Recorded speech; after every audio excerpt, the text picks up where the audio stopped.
Yeah.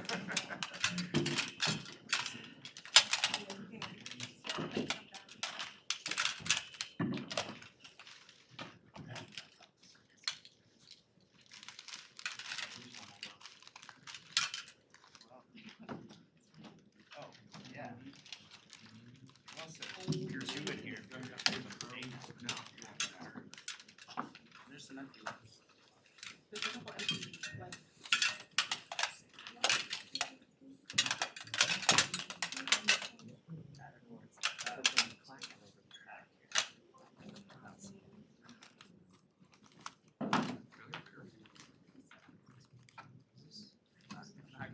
Continue to make some records.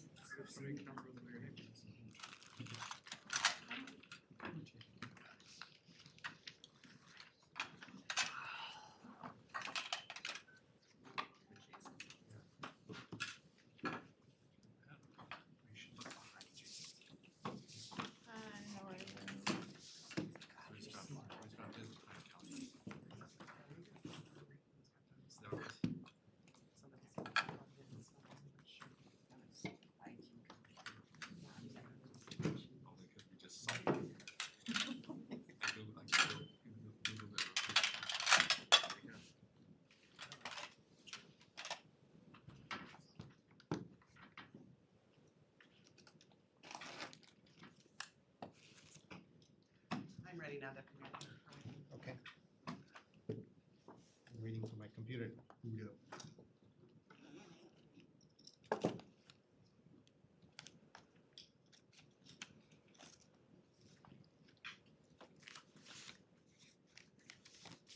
Ah.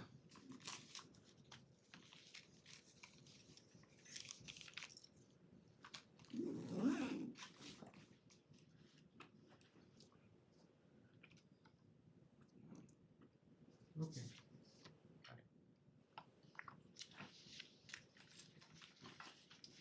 Good evening and welcome to the City of Auburn study session for May 8th, 2023. I call this meeting to order. This evening's meeting is being held both virtually and in person. Sean, will you please call roll? Deputy Mayor J. Rush. I am here. Councilmember Baggett. Here. Councilmember Baldwin. Here. Councilmember Brown.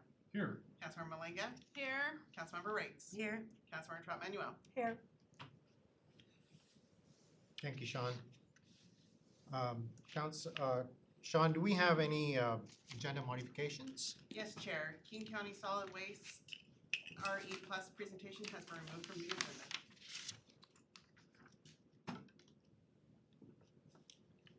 Okay. Council, we have an executive session. The City Council will adjourn to an executive session per RCW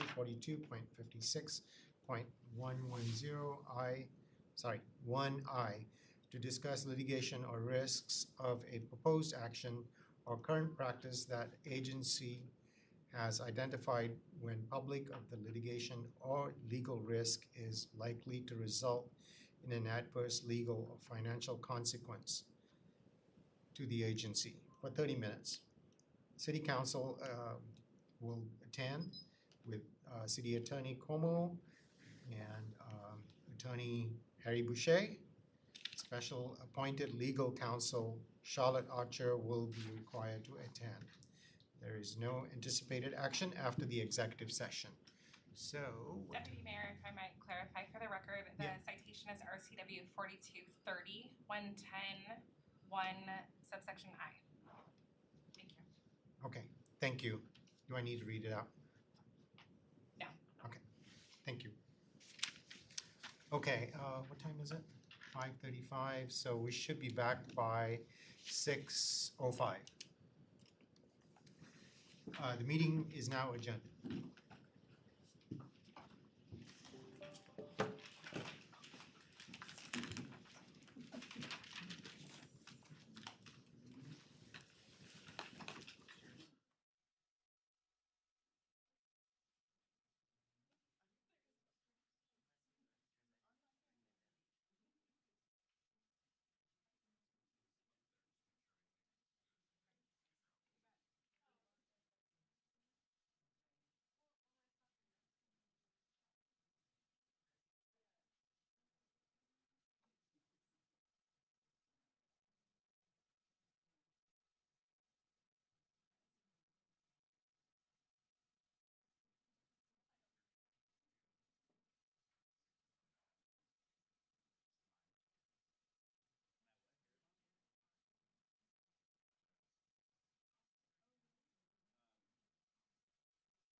Absolutely, I'm just running late today. I'm an expert in SEPA. Jerpa. Yeah. Is that a mouse? That's a mouse? Yeah.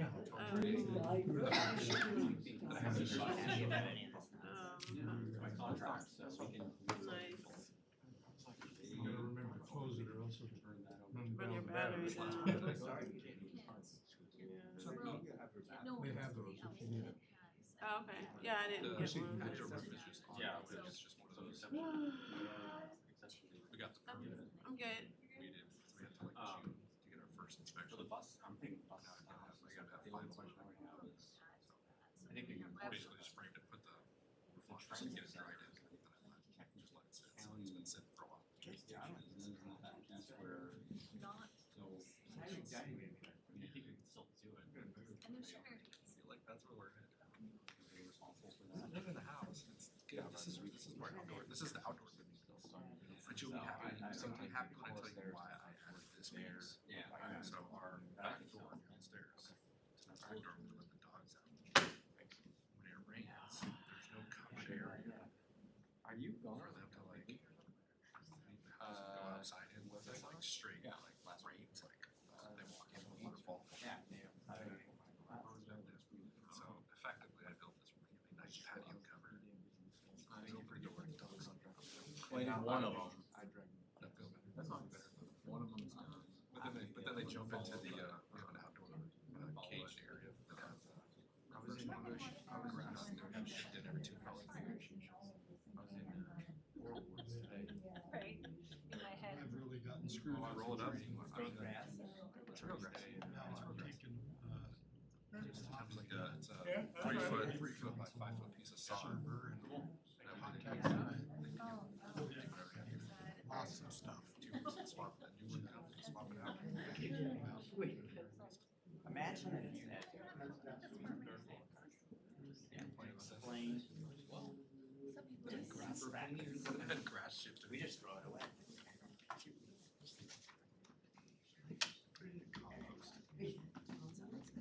So that one's done.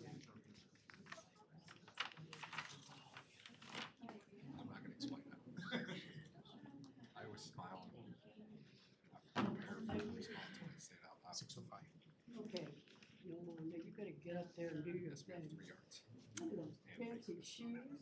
I think Carrot's Whoa, I love it. You're too much. You're too much, lady. They really are good, Yolanda. Thank you. Comfortable?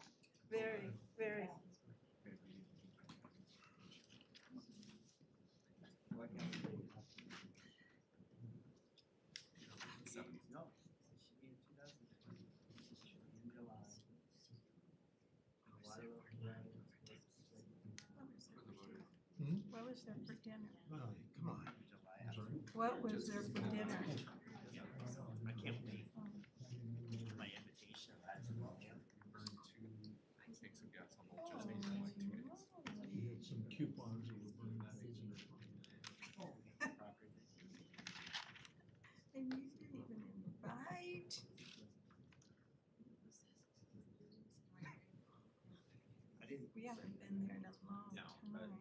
We got some good specials, daily specials, you gotta take a look at. It actually poses. English. So Mondays are really good. So I got an email. That's what Ron thought. And that person just shrinked. She sent it to me. I forwarded you, you asked for a little help.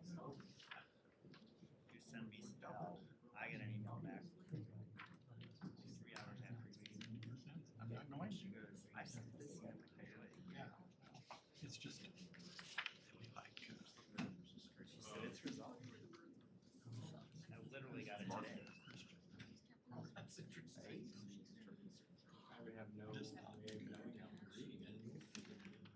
Well, it said today's date. Yeah. Which would make sense from what she was talking about. I wonder if like I read this thing that. I like to see what I'm gonna be presenting. I don't know, it's very odd. check my gas, see what he projects.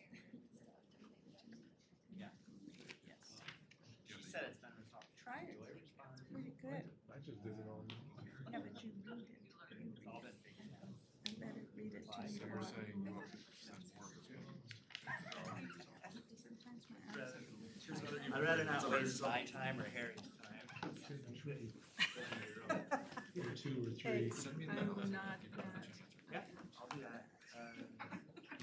Did you wanna Do look that right now. Push the open. since I got it right here? No, it's okay. And then I Thank you. probably have to figure it out. I like. Yeah, but the email was sent a year ago, apparently. Came into my inbox today.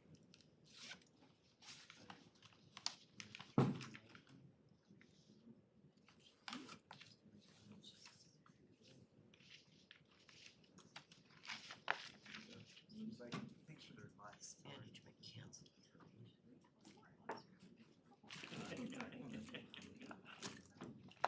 just to verify the answer is correct, can you tell us what the answer was a year ago?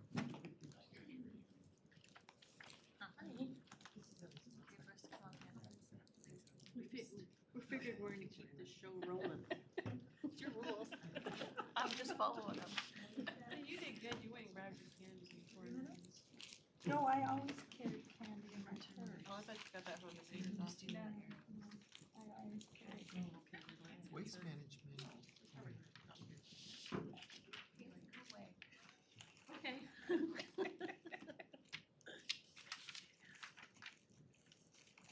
Yeah, we got about 5 minutes, then Okay. we'll start. Are you okay for up here? Are you okay for here? Can we go dance?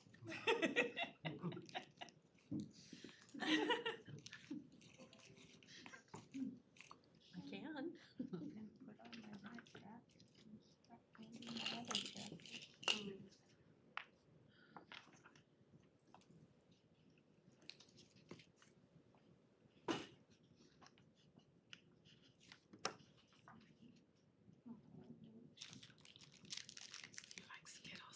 Oh, thank you.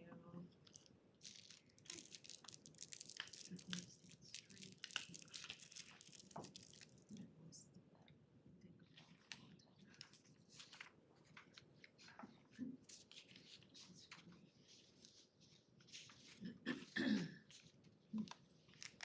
feel like her face is changing.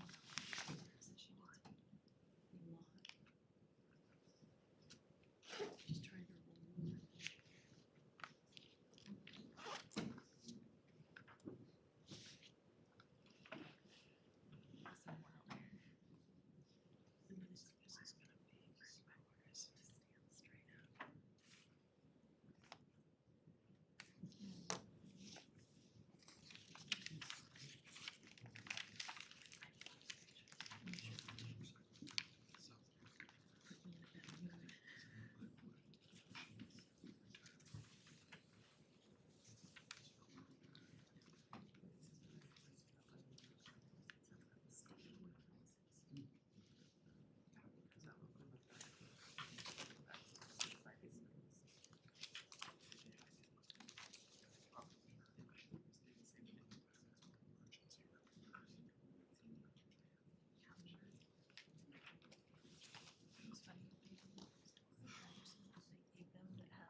I just printed the last email from him.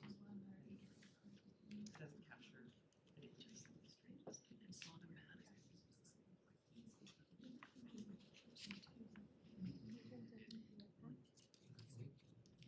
Still have 2 minutes. 6:05. Is that right? So-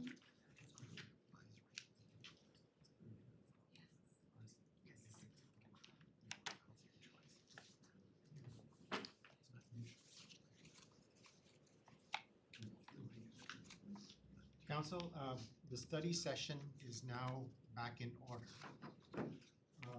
So the first item we have this evening, under announcements, reports and presentation is we have Waste Management 2022 Annual Report presented by Director Thomas, and I don't see her, but I see. I'm here on her behalf. Thank you.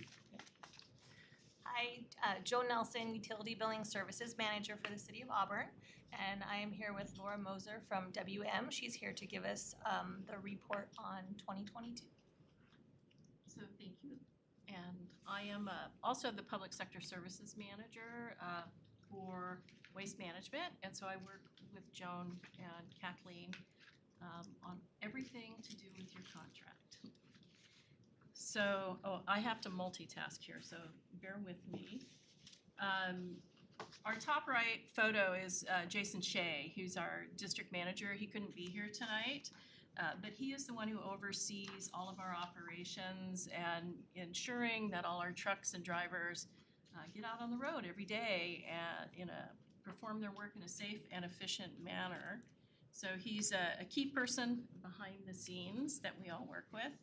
And also, I just wanted to touch base on, we are located in Auburn, and we have always felt like this is our community too.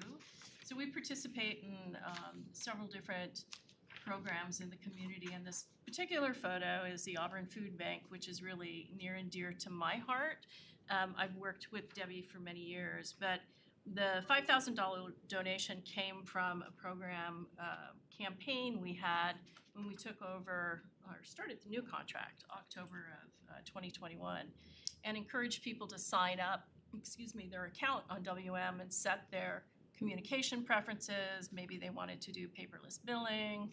So every person who did that, we donated $1 up to $5,000. And so that's where that came from. It was really, the community and promoting that, and all that support went to the Auburn Food Bank.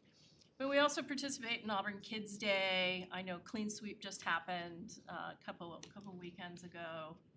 4th of July, and Green for Good Grants is a new program. And we are working with Joan to develop some ways to use that. But it's basically a federal alternative fuel tax credit that we get as a company for the compressed natural gas that we use in our trucks. And we are sharing that with the City of Auburn. So a portion of that's going back into the community, and I know the city is working on some really great things to do with that money. One of the big things that we do in the city is the WM Litter Crew, and that started January 1st, prior to the new contract, January 1st, 21. Time goes by. But it is an issue, I think, that every single city in the area faces.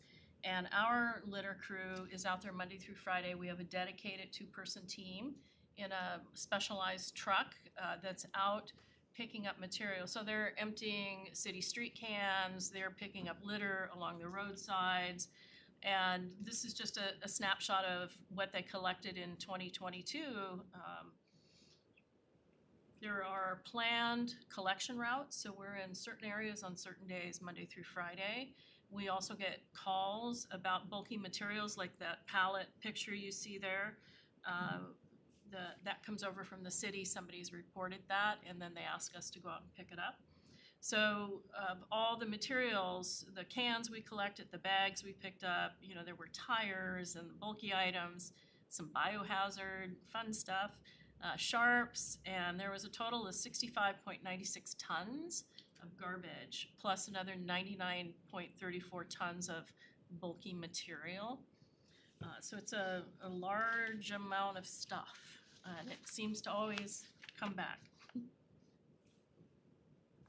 Then we have our Recycle Corps interns, and there are many different ways we provide education within the community. And the interns are one way. I think I skipped one. I did. Sorry about that.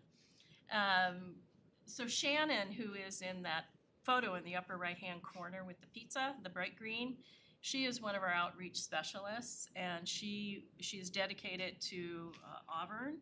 And we spend a lot of time working with staff to develop programs, collateral. And one of the things that she does that kind of leads up to this Recycling All-Star program is she works with customers that our drivers have tagged 3 collection cycles in a row with contamination. And there is kind of some educational process that goes along with that, you know, from the driver. But by the time it hits that third time, Shannon reaches out to that residential customer directly and shares photos that our truck has taken to educate the customer, to work with them. There could be a language barrier, or they might not understand all the ins and outs, especially about plastics. So she works on that program, and to kind of link in with that, our trucks, we call them smart trucks. They all have technology on them with cameras, and the purpose of those cameras is for safety for the drivers if there's any kind of incident. They're also recording as they're collecting every single stop.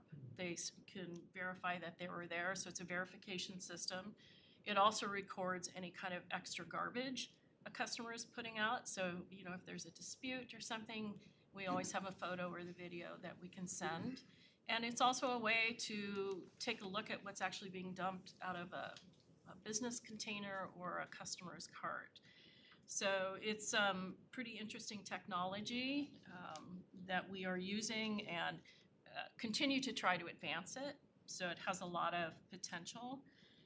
The leading up to that, so if a customer improves their recycling, they've gotten a little better at it, their name goes into a big pot of kind of that, I'm thinking about that game.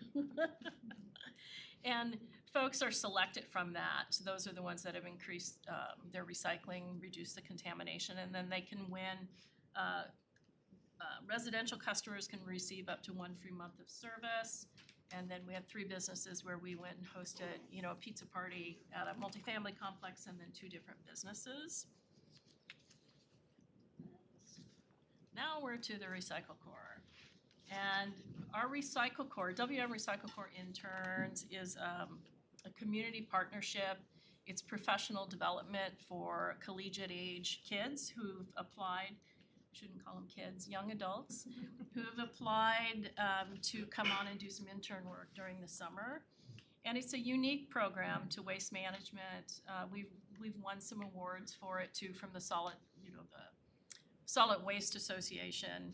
But many of them are also multilingual, is one of the things we try to look for when we're hiring. And so when they go out and do work, it really helps to maybe break down some barriers where there's some language differences.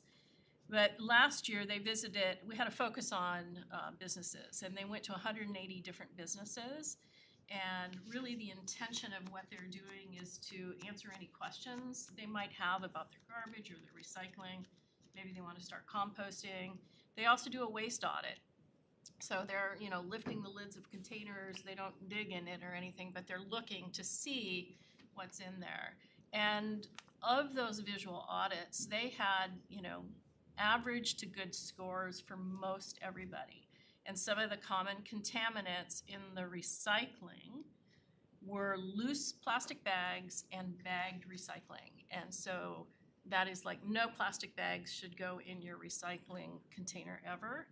And then in the garbage, people were still throwing away plastic that could go and recycle as well as cardboard.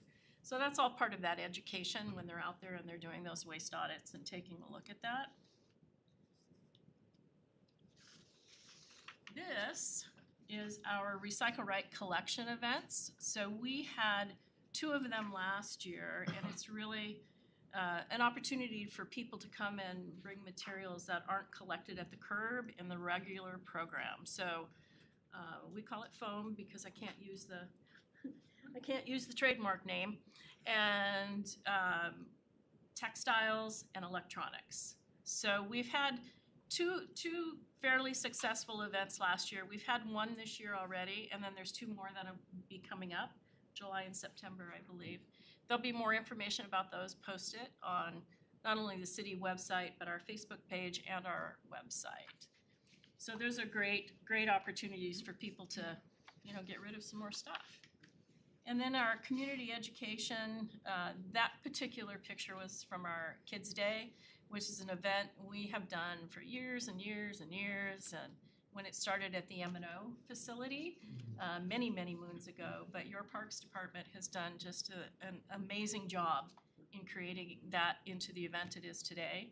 And so we always like to participate we share a booth with the city to educate again everybody who's there about recycling, and we bring a big truck, our touch-a truck, so folks can, get on the truck and don't honk the horn anymore. It's too loud.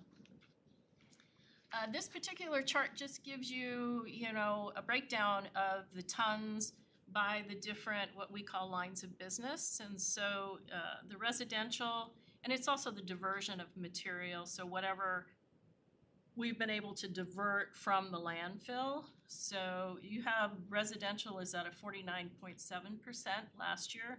That actually dropped a bit from the year before.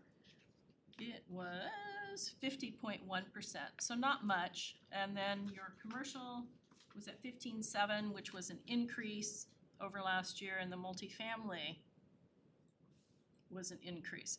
Commercial decreased. And those were both under 1%, but there was an increase in the overall garbage tons also, which were also an increase in the recycling and compost. So I won't go on about that too much. Then Waste Management has made a commitment to provide upgrades to our recycling facilities. And on America Recycle Days last year, we announced a $56 million investment in our 3 facilities in the state. And the biggest one was at our Woodinville facility, which is the CRC, the Cascade Recycle Center. That facility has been totally shut down since the end of November and gutted, and they are rebuilding it. And it's commonly referred to as the MRF of the future as far as the technology that's in there.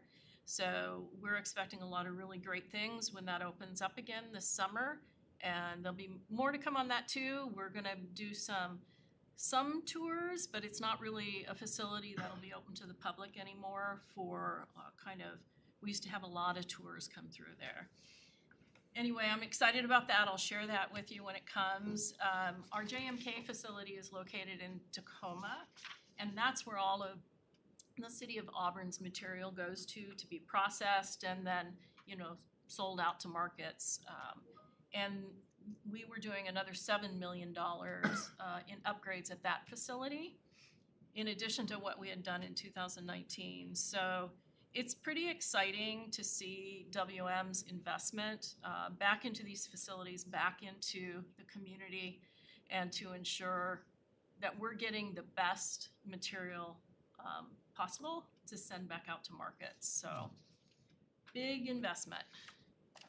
And then this last slide, or almost last slide, talks about our recycle center tours, which I mentioned to you, but when COVID hit, we went to virtual tours, and we've been doing those very successfully, and we're going to be doing them on a regular basis. Our last one was just on April 28th, so once every quarter we'll have a virtual tour for folks who would really like to see what happens at the recycle facility but can't get there. So hopefully you guys will all be interested in that and can participate. But that's all I had. Did I keep it short and sweet? Thank you, Lauren. You're welcome. Council, do you have any questions? Councilmember Larry Brown. Thank you very much, Deputy Mayor. I'm just curious with your interns, are they paid interns? Yes, sir. Excellent, thank you. And then where you had the 3 pie charts, and you said that we were a little bit reduced over 2021, I think you said? The year over year, Right. Is there something that we should be doing as a city to encourage change in the right direction, whatever? I'm not sure what that is. Yeah, I think, like I said, I work really closely with Joan and Kathleen, and we do a lot of brainstorming, trying to, figure out different programs and what we can do. And I think a lot of it really is just messaging. And some of the things that I talked about that we are doing, whether it's collateral, whether it's attending events, whether it's, following up with somebody who's had contamination 3 collection cycles in a row.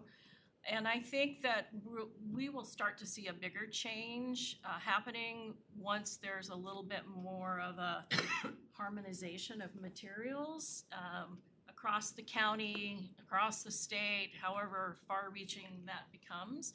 because I think there is some confusion when you go from you live in one city and then you go into another city and work, or you're, counties, and everybody does everything a little bit different, and it just becomes that wish cycling a bit where people think, maybe, and they throw it in, and, then it's like, well, we can't really do anything with it. So I think your partnership is the biggest thing. Being able to work with you guys and get messages out, whether it's through the city's Facebook page, our Facebook page, I think that goes a long way.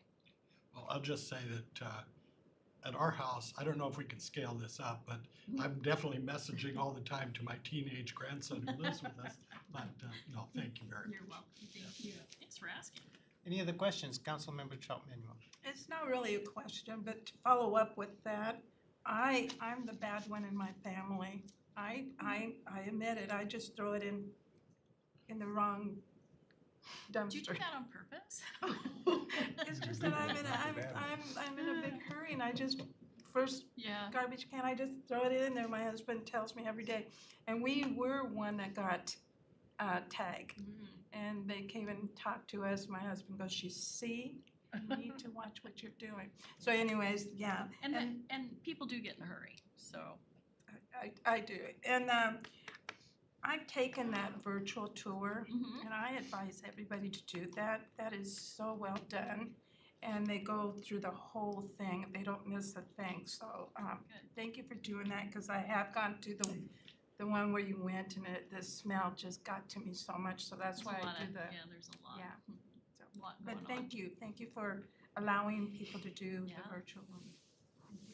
Councilmember Robin Malang. Thank you.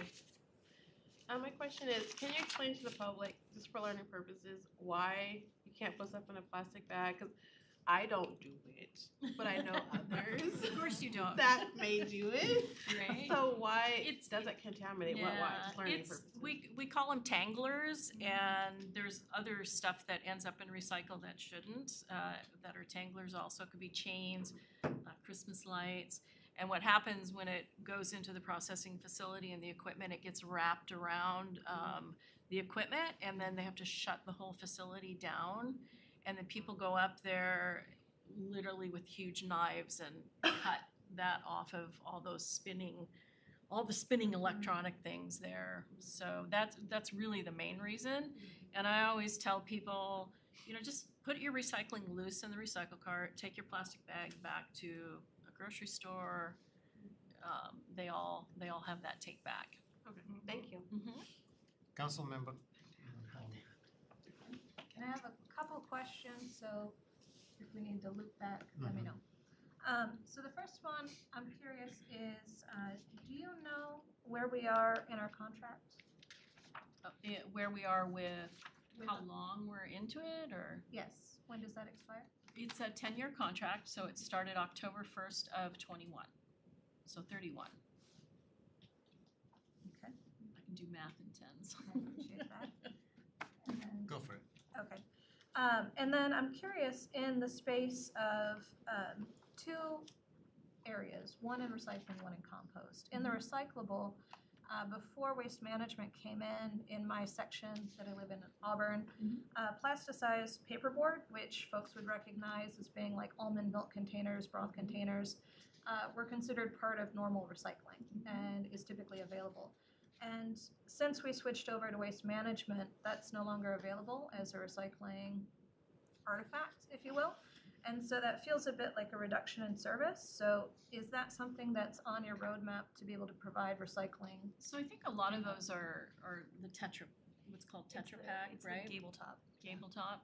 Yeah, it just purely has to do with what markets they can get the material to and the equipment in the processing facility, how they can sort that out. A lot of times that stuff gets flat and it gets mixed in with different grades of paper because it's flat. It's not that it can't be recycled, it just doesn't function in the processing facility or the end markets that we have to get rid of that stuff. So I really can't go into it any more than that because I don't run those facilities. It doesn't pulp like regular paper Because it's a mix of plastic and paper. So when it gets into that paper bale, it actually isn't going to be recycled, it's gonna be a contaminant. And that's one of the major things is all the things on Auburn's list have end markets and are going to be recycled. And there's some products that are on other people's lists that are not truly going to end up being recycled, even though in a perfect world, you could recycle them. And I think the question on that is if they were able to pick it up before as part of recycle and were directed not to in the materials, that does feel like a change in service. Well, if a previous hauler provided it and then we don't, it's definitely a change. But like Joan said, I think it's about really being transparent and where are those end markets, and is that material you're putting in the cart really gonna go through the processing and end up someplace that it can be reused, or does it just end up as garbage or residue?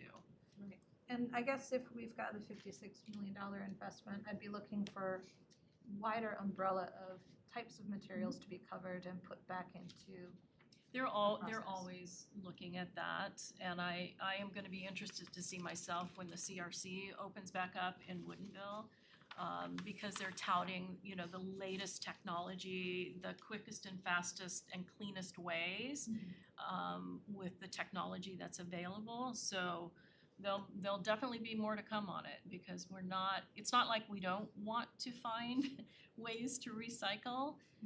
It's just trying to always work within these boundaries of what's gonna really end up at a market. Okay. And then the second component in the area of commercial compost, same point, is there has been big efforts on the part of the state and the county to make sure that takeout containers are moving into being commercially compostable. And so, same question there is, if we have the efforts in industries, restaurant industry being a huge one for container, the guidance that I have again from Waste Management is that those items can't go into the compost that's being picked up. Right, and we don't own the compost processing, so we just go by what they tell us can go in there. So residentially, those things cannot go into your cart. Who does it? We take your material to Cedar Grove.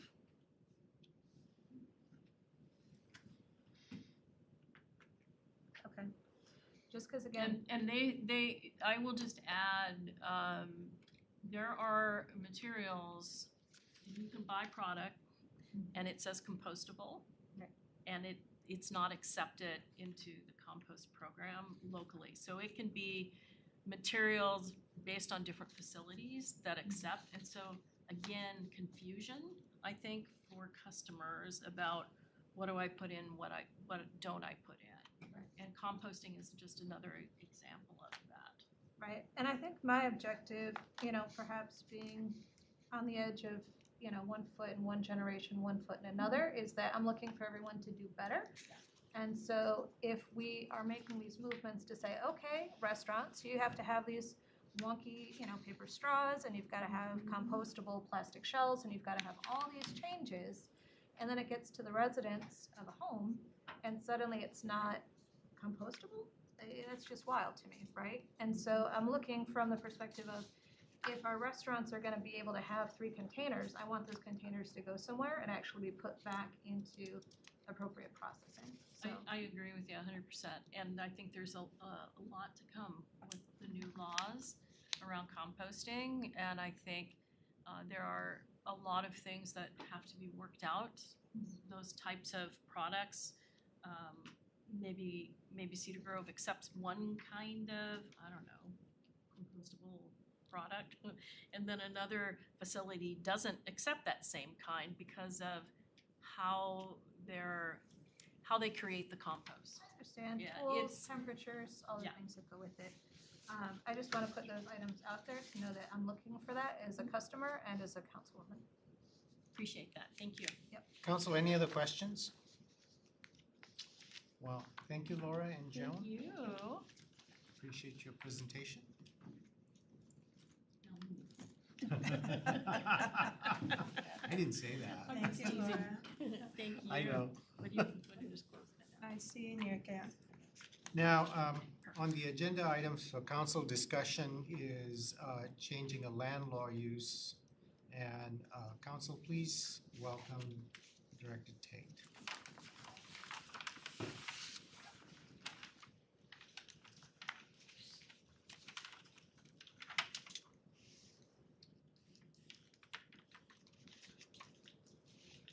Good evening, Deputy Mayor, City Council members.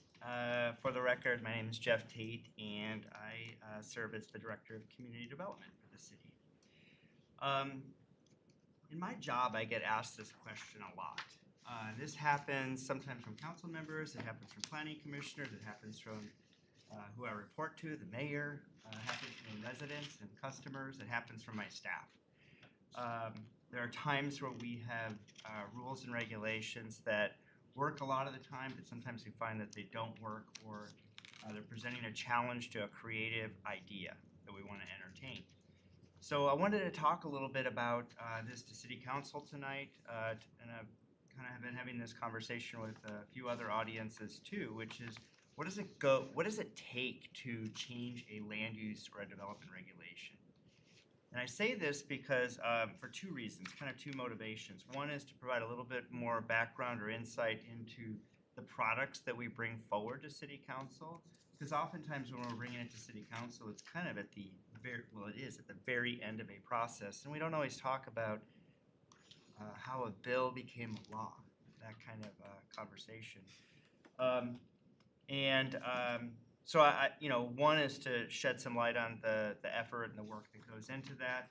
And two is just general understanding, because we oftentimes, I think, as city staff from the various departments bring forward different kinds of ordinances to change city code. And sometimes it dawns upon me that there are some regulations, like if I were to bring forward a business license regulation change, there's not a lot of process that it goes through. We can basically bring that to City Council, directly to City Council for a recommendation. So I'm going to talk a little bit about what it takes to change a land use regulation. First of all, just a real quick overview of what land use regulations are. It covers a lot of different categories. So it's definitely the zoning regulations, how property is zoned, what the uses are that are allowed in the different zoning designations, what the development standards are, so like setbacks and coverage limitations, landscaping standards, lighting, building design, all sorts of those types of regulations. But it also includes like subdivision laws. That's a different chapter of city code and how we process subdivisions or move property lines around. Clearing and grading, certainly removal of vegetation and trees, but also just pushing kind of dirt around and reshaping and recontouring land. Critical environmental areas, so like wetlands and geologically hazardous areas and floodplains, things of that nature. Shorelines, we have a different set of regulations under the Shoreline Management Act, and building codes. You heard from Jason Crum a couple weeks ago on building codes, and he's going to be doing a presentation in another couple weeks bringing forward a recommendation. All of those things are considered development regulations and land use regulations. Here's just a kind of a high-level list of different laws that we have to follow when we're processing a change in regulations to our zoning laws and our development regulations. We're governed by the Growth Management Act, Regulatory Reform Act. I don't need to go through and read all of these. They're there.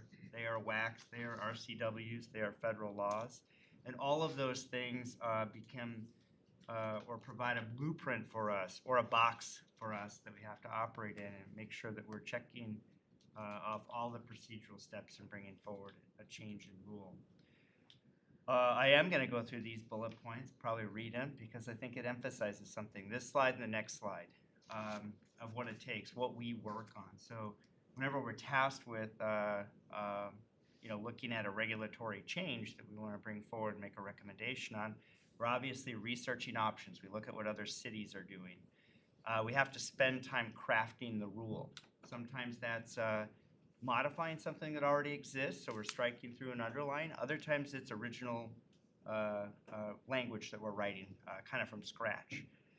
We have to evaluate policy impacts and what it means out in the community.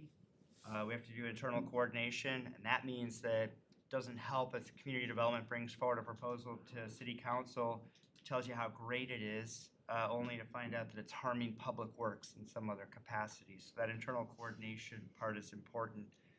We have to write staff reports. We present that to the Planning Commission. Councilmember Baggett and Councilmember Trout-Manuel, having served on the Planning Commission in the past, know what that process is like, but there's preparing staff reports, there's presenting it to the Planning Commission. We have to prepare a SEPA environmental checklist. And that's a 19-page document that the state hands to us and says, fill this form out whenever you're working on a regulatory change. We have to, of course, post the notice for what the proposed change is.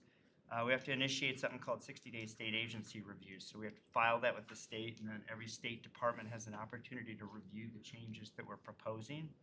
Planning Commission holds public hearings. Generally, there's some sort of public or customer sort of response to that. People have an interest who are affected especially. We have to respond to the state agency requirements. So we have to engage if we get feedback. We have to engage with that agency. Responding to tribal inquiries. Planning Commission, we have an amazing Planning Commission who is very engaged in anything we bring forward. So they have lots of questions, and so that triggers a dialogue, which is good. We have to revise a draft or prepare a draft regulation. We have to prepare another staff report explaining what the final changes are. So when we're in front of Planning Commission, we're doing presentations. A month or two later, we're doing public hearings before Planning Commission. When the Planning Commission makes its decision on what it wants to recommend, we have to write findings of fact.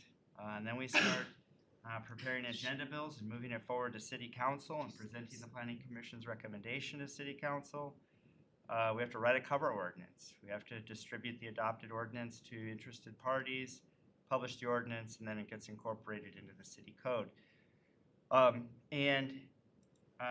So what I wanted to do is just, because sometimes, I mean, I look at this myself sometimes, where I look at the city code and I say, God, if I could just change that word from and to or in this case, I'm saying from like 10 to 5, like just change a number. That simple kind of code change has to go through all that process and those steps. And a simple change like is in front of you right here, which we're not proposing to make, but just as an example, represents about 180 hours of labor and 9 months of process. So seemingly simple thing. It is simple in concept. It's simple to change, to do the work to change, the strike through and underline, to change the regulation. Simple, very easy. But that's the process that's behind it and then the time frame. You get into something that's more complex, and I have 2 examples here, one that's in the past and one that we're going to be entertaining here, or we're currently entertaining. And this one is when, years ago when there was legalization of cannabis. We didn't have any rules in the city code that spoke to that. So we had to go through a process of drafting and proposing a whole new section of city code. And that process represented about 1,500 hours labor. So that's one person working full-time for 3/4 of the hours they work in a year. And then the time frame to get through that process is about a year and 3 months or so. Right now, we're working on missing middle housing legislation. And we're lucky in this area because we already had a great head start. We've been working on this for a few years, going through these iterative steps and evaluating what we want to bring forward to Planning Commission and City Council. So that will be before you this year. And that is House Bill 1110. So we're going to be talking a lot about housing, a lot about different types of housing. And now we're required to incorporate it into our city code into the residential zones. Even though we've been working on it and wanted to do it, now we're going to have a different, slightly different narrative as we present to Planning Commission and City Council, which is not just, hey, this is a good idea, we think. but hey, this is a good idea, and you have to do some of these things. So, I mean, that'll be part of that presentation. So we're lucky to have a head start on that, but about 2,000 hours of work and 2 years of time or so. So I just wanted to kind of do that sort of intro, because I know too that council members especially, I think planning commissioners as well, you're in these public settings, you're at different meetings and engaging with different constituents, and they bring you ideas, they have thoughts. And sometimes we as staff might be a little resistant to something that might seem kind of simple. And oftentimes that's because of just the workload to incorporate that into the other items that we're working on. So like I said, kind of going around to some different audiences to share this information so that it gives people a little bit more background and understanding, and to be able to answer any questions if you have any. Director Tate, thank you very much. I have a question. Let me start off with that. We did the comp plan just recently. Now, is that going to change because of what the state is mandating? Boy, so keep this to like 60 seconds. Okay. I could talk about it for an hour. So the comp plan, we have state mandated periodic updates. Our last one was December of 2015. Our next one is December of 2023. Every year we do minor updates. We're in the middle right now of a kind of holistic update. Right. And that will be before City Council. Well, you've had some presentations already by kind of an introductory of here's what's going to happen. The next 2 years, you're going to hear a lot about the comprehensive plan and the various elements of it.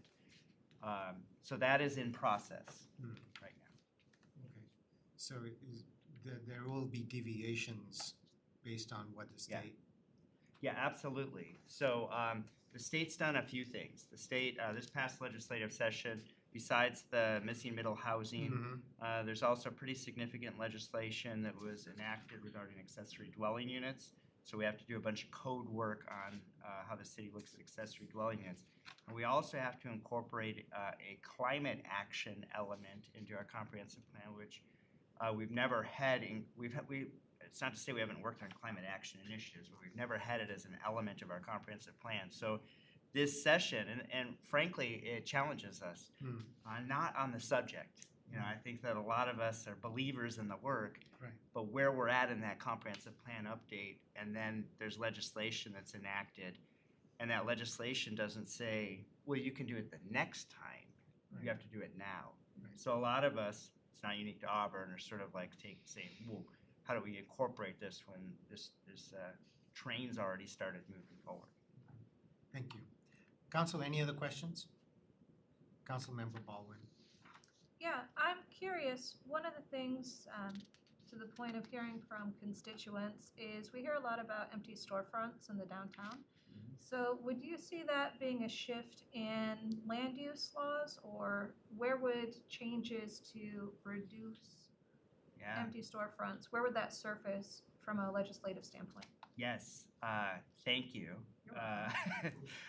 Because we are going to be bringing forward some policy recommendations to council on how to address empty storefronts. And we're going to do that in two spots. One is the overall comprehensive plan update. There's going to be some big high-level policy language in the comprehensive plan update that says basically empty storefronts are bad. They should be activated. There are lots of ways to activate. You want to kind of focus on the incentivizing and the positive stuff, but sometimes you have to focus on the negative stuff. So it's going to have that high-level policy framework incorporated into it. And then the other initiative that will be before council is the update to the Downtown Urban Center Plan. The Downtown Urban Center Plan is a requirement, it's a requirement for lots of different reasons, but one of the reasons is that we maintain the status of a regional center, and that gives us access to transportation funding and other benefits to the city.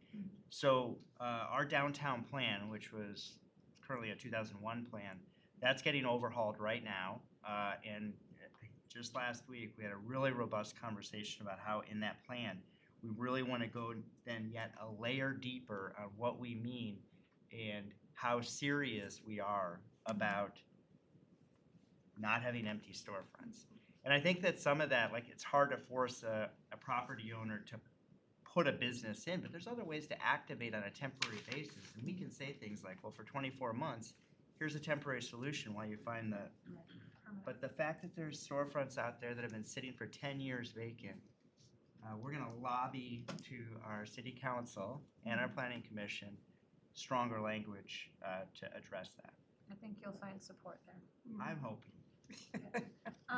In the space of the area for the climate action element, I am hoping that we can maybe take advantage of either grant opportunities, either from the federal works that are happening for Infrastructure Act or even within the state level, because I think that given the information we have that the valley area of Auburn is some of the hottest ground temperatures. You know, we have the data from King County that would give us a leg up in those spaces. So I'm very curious what we might be able to do in the arena of green roof programs or even in increasing our planting to have, what do you call it? Tree cover to help bring some of those temperatures down.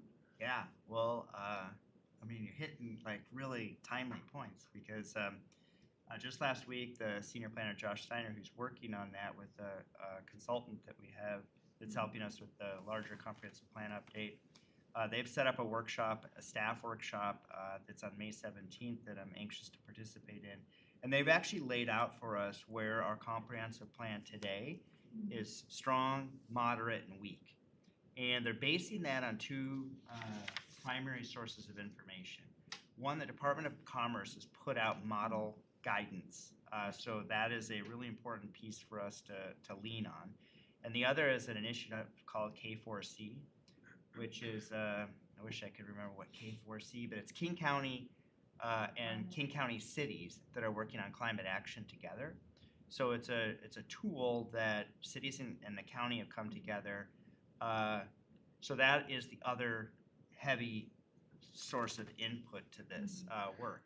And I just reviewed today the 80-page document that shows how we are going to navigate the subject. Okay. And it groups everything in a green, yellow, and red category, where we're strong, where we need a lot of work. And we're going to come to you with we're going to want to celebrate the good things that we're doing. I mean, that's always part of it, but we're going to say there's a lot of stuff in red that we're not doing. And that's included. That tree canopy is part of that. Yeah, I was gonna say, Council members Troutman. Jeff, didn't we do something like that here a few years ago where Puyallup Hospital and Puyallup, City of Puyallup did stuff like that? Well, what that was, I remember exactly what you're talking about. Okay. That had more to do with low impact development.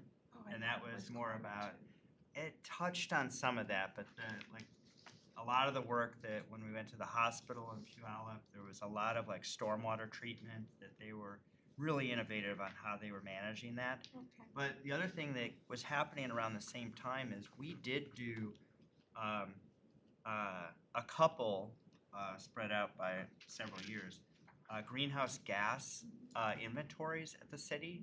So we have this baseline data of and it branches into city work and city facilities and city fleet and all that kind of stuff. And then there's what's out in the community that the city doesn't own or regulate or doesn't own or operate. So it kind of branched into two different categories of what that inventory is, and it had recommendations that are feeding into this climate action element. Okay. So those things were happening around the same time. Okay, because I remember going with one of our staff.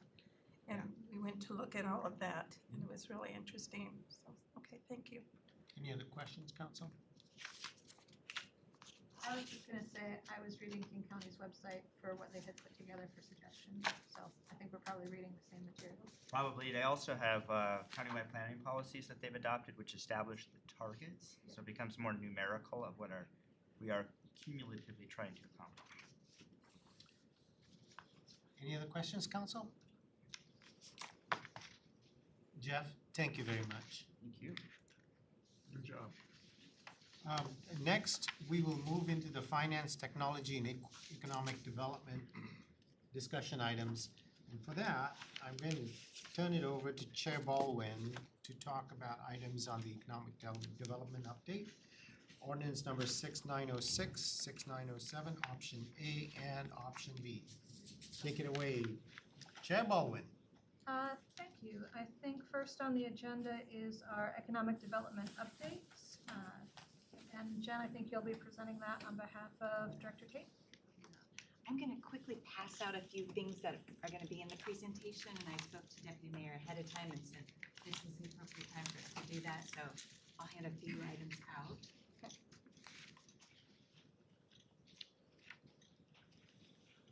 Want me to help? Oh, yeah. You would pass.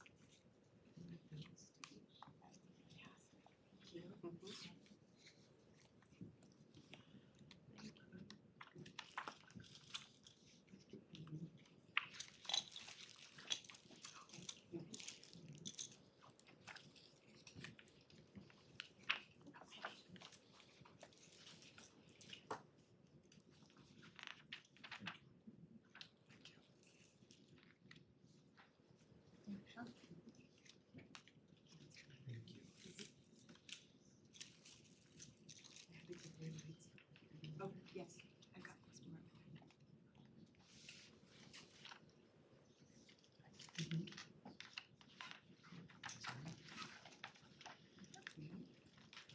I've got one for you. Okay.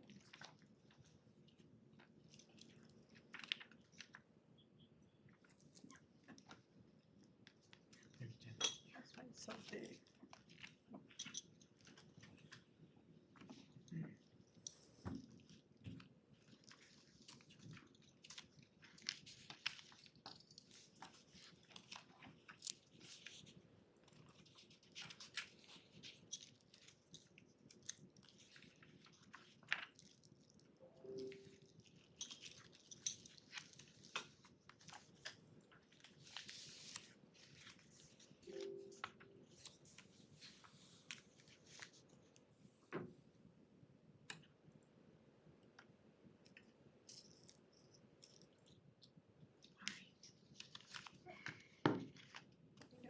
Thank you. For the record, my name is Jen Francis, and I'm the Economic Development Manager for the city. And I'd like to thank Deputy Mayor Jayraj and Council for having me here this evening. It's a pleasure to be able to give you an update on our economic development team. So the Economic Development Division is made up of two people, myself and Abid Rahmani. And we are the ones that are kind of taking the lead on everything at DAD. These are the topics that we're going to explore today, and we're going to go right in order. So you'll see all those things, and we'll talk about each one of those. So the Auburn Area Chamber of Commerce, they're an important partner that the Economic Development Division has. We have many interactions with them on a daily, weekly basis. The Chamber has a contract with the city with economic development for $25,000, and that's the same amount that it's been for several years. We've carried that contract over and over. The Chamber has also several other revenue resources so that they get taken money from other places, and we're just a small percentage of what they get. They provide us with many opportunities for business connect. They do ribbon cuttings, business award galas, our social media posts, and updating their event calendar. So this is one of the examples that the Chamber and the city have a partnership on. And I'll just tell you a story about this. So if you have been out to the outlet collection recently, since January 1st, you'll see this marketing campaign. And this is one we're really excited about. So we took over, this is the entrance by the Fieldhouse USA, but the mall entrance. And you walk in and you're going to see the play area for the kids. And this wraps the entire play area. And off to the left, you'll see kind of an AstroTurf type of environment that has ping pong and other games, cornholes over there that you can play in there. And this was an opportunity that the outlet collection came to the city and said, look, we know we have 1.7 million visitors to Fieldhouse USA. People come in from all over and go to basketball tournaments and volleyball tournaments, and we don't have enough things for them to do for 3 days. The mall acknowledges that, and they're like, what can you do and what can we do together to push folks out into other parts of Auburn? So we created, with the help of the chamber, this marketing campaign for Explore Auburn. So on the wrap of the play area, you'll see one side of it says stay, and it advertises for the hotels that are in Auburn. One side of it says play, and there's things for you to go do in Auburn. And then one side of it is eat, and so it's restaurants to eat. None of those locations are in the mall. They're all spread out throughout the city. A lot of it focuses in the downtown area. Some of it is up for Lakeland, some of it north and south Auburn. So it's an opportunity for us to be able to advertise other things that are happening outside of the outlet collection that people can go to once they've kind of seen that. One of the ways that we encourage them to go to other areas is you'll see in front of you the TV screen. We have 3 of the 5 TV screens. Right now, you'll see it's posting events. Those are events that are being hosted by the Parks Department or by things that are happening in the downtown Auburn Cooperative. And so we're advertising for that. After it says events, it advertises for other businesses. So there'll be restaurants on there that are on Main Street, and there'll be shops like CX, and there'll be shops for like Little Nitty that are on there that encourages people to go out and go shopping outside of the outlet collection. And one of the other things that is part of that contract is the outlet collection posts on their social media this advertising campaign. And also, they have 150,000 followers on their social media. So we get to have that go spread out a lot further than what our fingers can cast. Within that marketing campaign, you'll see signage that says, post your Auburn, Washington picture perfect moment. And we're looking for someone to post their pictures with the tag #ExploreAuburn. And then we ask folks to put their best picture on there, and then once a month, we actually pick a winner. Right now, we have 342 pictures that have been sourced as #ExploreAuburn. So here's the pictures that won for February, and here's the picture that won for March. And it's Pie Styles, who's a business that's on right off of Main Street, and then this is a picture that was submitted by Gabby. The photos are chosen at random, and they get a prize pack, and it includes 4 tickets to Emerald Downs. It includes stickers, the P&W sticker, Explore Auburn logo. So you've got a keychain that has the Stay Golden keychain, the postcards that we hand out, and then a gift card from Gasenko's Chocolates. So those postcards are what we actually Explore Auburn advertises in hotels. They put those up in hotels, and I don't know, when you were younger, you sent postcards when you went to someplace special and mailed those out to friends and family. That's what they do. The keychain that we have is kind of like the old logo keychains that the hotels used to have, like the Motel 6, and so we've got that Stay Golden on there as well. And then our new P&W sticker that's Explore Auburn. We're really excited about that. In the Auburn Area Connector, you're going to see an advertisement for this campaign as well on page 19, 21, and 29. So it's another push for people to be able to post their Explore Auburn picture perfect moments. Another campaign that we're going to be working on is the Pacific Raceway Marketing Campaign, and I'm very excited about this one. The Pacific Raceways was built in 1960. They have 320 acres, a 2.25-mile road course, and 22-acre kart track. We're going to be putting a marketing campaign up there for Explore Auburn so that you see signage for their big NHRA race, which is televised. So you'll see on your screen, it'll say the Explore Auburn. The first one in the top left-hand corner is right when you're entering into the Pacific Raceway. Down below is at the drag line. So you'll see that on the bottom left-hand corner, you'll see Explore Auburn logo right by the drag race cars. Same on the other side of that, another Explore Auburn logo. And then the top right-hand corner, you're gonna see what we're calling the driver experience, which is people are going to be able to get autographs of the drivers, meet and greets for them. There'll be some food trucks, that type of thing. So we're really excited about this sponsorship. And then below, they're also going to be having a car show there as well before the last day. Pacific Raceways has over 300 events per year. This signage will stay up during that time. They have an estimated 300,000 attendees. They're operational 12 months a year, and their social media has over 46,000 fans or followers. Their website hits are 160,000.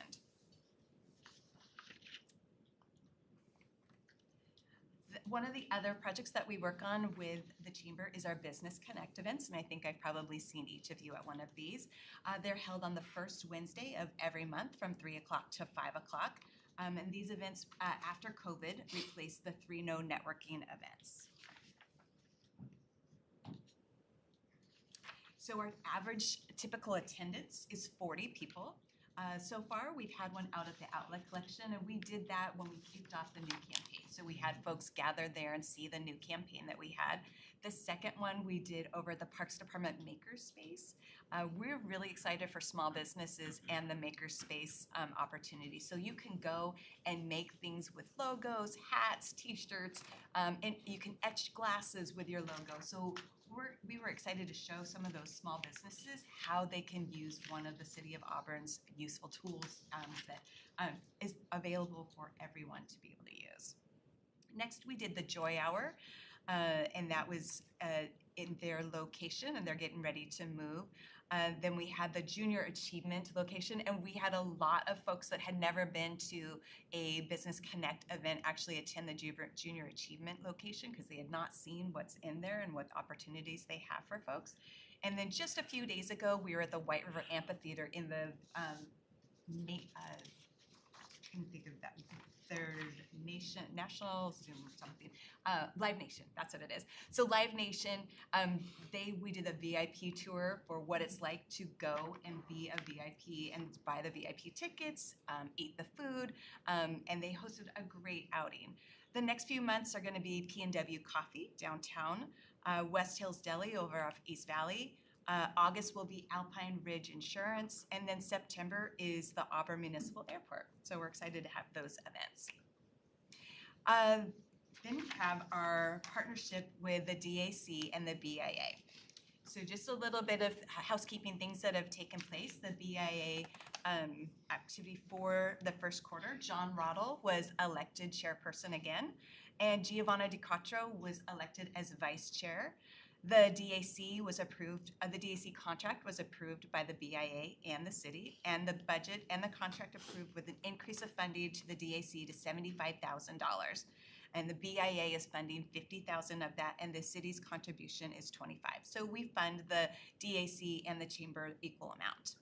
The BIA voted to fund several projects to be administered by the DAC. I'm just gonna list those off real quick is the downtown planters, the lighting, new lighting that's gonna go up, murals, and bike racks. And if you look at the picture on the right-hand side, it's the lady with umbrella. That is just one of the beautiful pieces of art that is happening in the downtown. So the DAC has an agreement for businesses to be able to do murals downtown.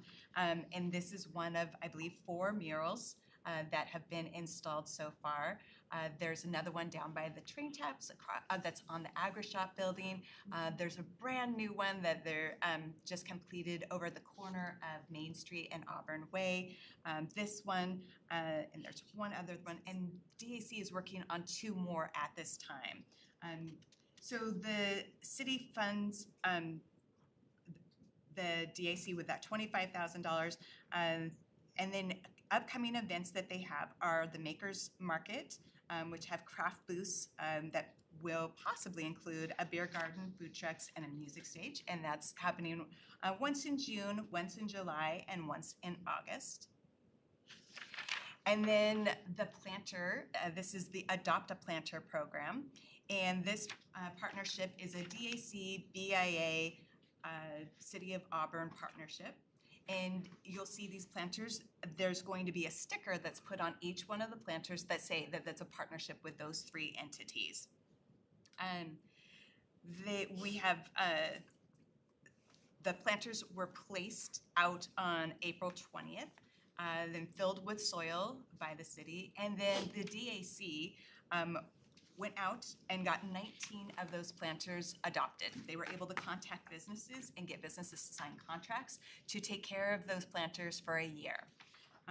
They came up with the contract that says that they'll take care of the plants, they'll add to the planters themselves, and then they're gonna have a competition.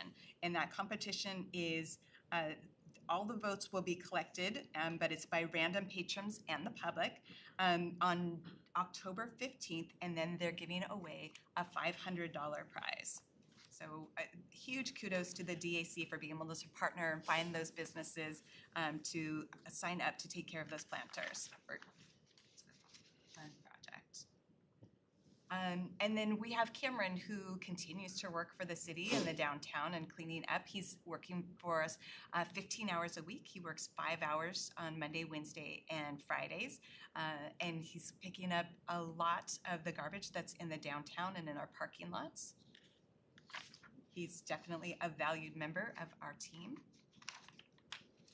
And then this is a photo from the Main Street America Conference. You'll see a picture of Abid with Executive Director Cheryl Rakes and the President of the DAC, Christina Driesen. And this was held in Boston, and they were there from March 27th through the 29th.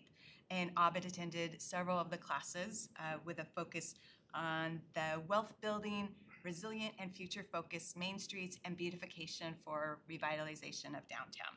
So Abid's report back to us on this conference was, as far as the community wealth building and shared perspective, he said that the significance of engaging and collaborating with all stakeholders in a city to work towards shared goals. The conference stresses the importance of fostering economic opportunities that benefit the entire community rather than just a select few. And then on the resilient and future-focused Main Street, he came back with building a resilient Main Street that can adapt to changing circumstances and future challenges is key. And then lastly, the beautification and revitalization of the downtown. He said the critical role of beautification and revitalization in downtown areas is a top concern. If Main Street is not attractive to residents, businesses, and visitors, it can negatively impact the entire city. The workshops encourage strategies for enhancing the visual appeal of Main Street, such as urban design, public art installations, green spaces, and pedestrian-friendly initiatives. This is a slide that you all have seen before. This was, Abid brought this to you last month. It's talking about the economic development element of the comp plan and how we're going to be identifying our current challenges and anticipating policy and framework for the update that's coming due. One of the other things that we feel is very important is our business outreach meetings. They help us to build stronger relationships with businesses. This is a photo from our Auburn Marketplace meetings, and that Auburn Marketplace includes the area over by Fred Meyer and the surrounding businesses. So that's the Green River College and the apartments over in that area. So we have another Auburn Marketplace meeting that's scheduled in June, and we hope to have other ones after that. This is similar to the ones that we've had in the downtown area. So we've gathered downtown businesses and talked about safety and security, and then feedback from those businesses in the area. Okay, let's talk about tourism lodging tax. So here's a brief explanation.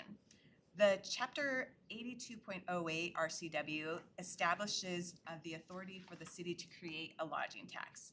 And then the Auburn City Code Chapter 3.58 enacts the lodging tax, and that happened back in 2001. The tax is imposed to all lodging stays at hotels and motels, and there's the tax rate of 1%. There was a special fund created. We can only fund tourist promotions, acquisition of tourism-related facilities, or operation of tourism-related facilities using that fund. And then Auburn City Code Chapter 2.76 created the LTAC, or the Lodging Tax Advisory Committee. An LTAC is required under Chapter 82.08 under the RCW, and they're charged with helping direct lodging tax dollar investments, and there's 7 members on that LTAC, and that's the mayor, 3 members representing hotels or motels, and 3 members from those who might be receiving money to fund for those tourism dollars. The LTAC meets in April and in November.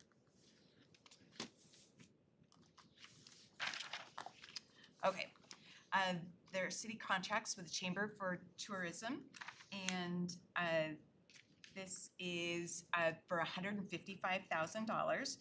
The city collects about $170,000 in lodging taxes every year. And then the Chamber provides the following services. They create a tourism strategy and branding, and that's where we have our Explore Auburn and our Stay Golden. Oversight of the Explore Auburn website and social media pages.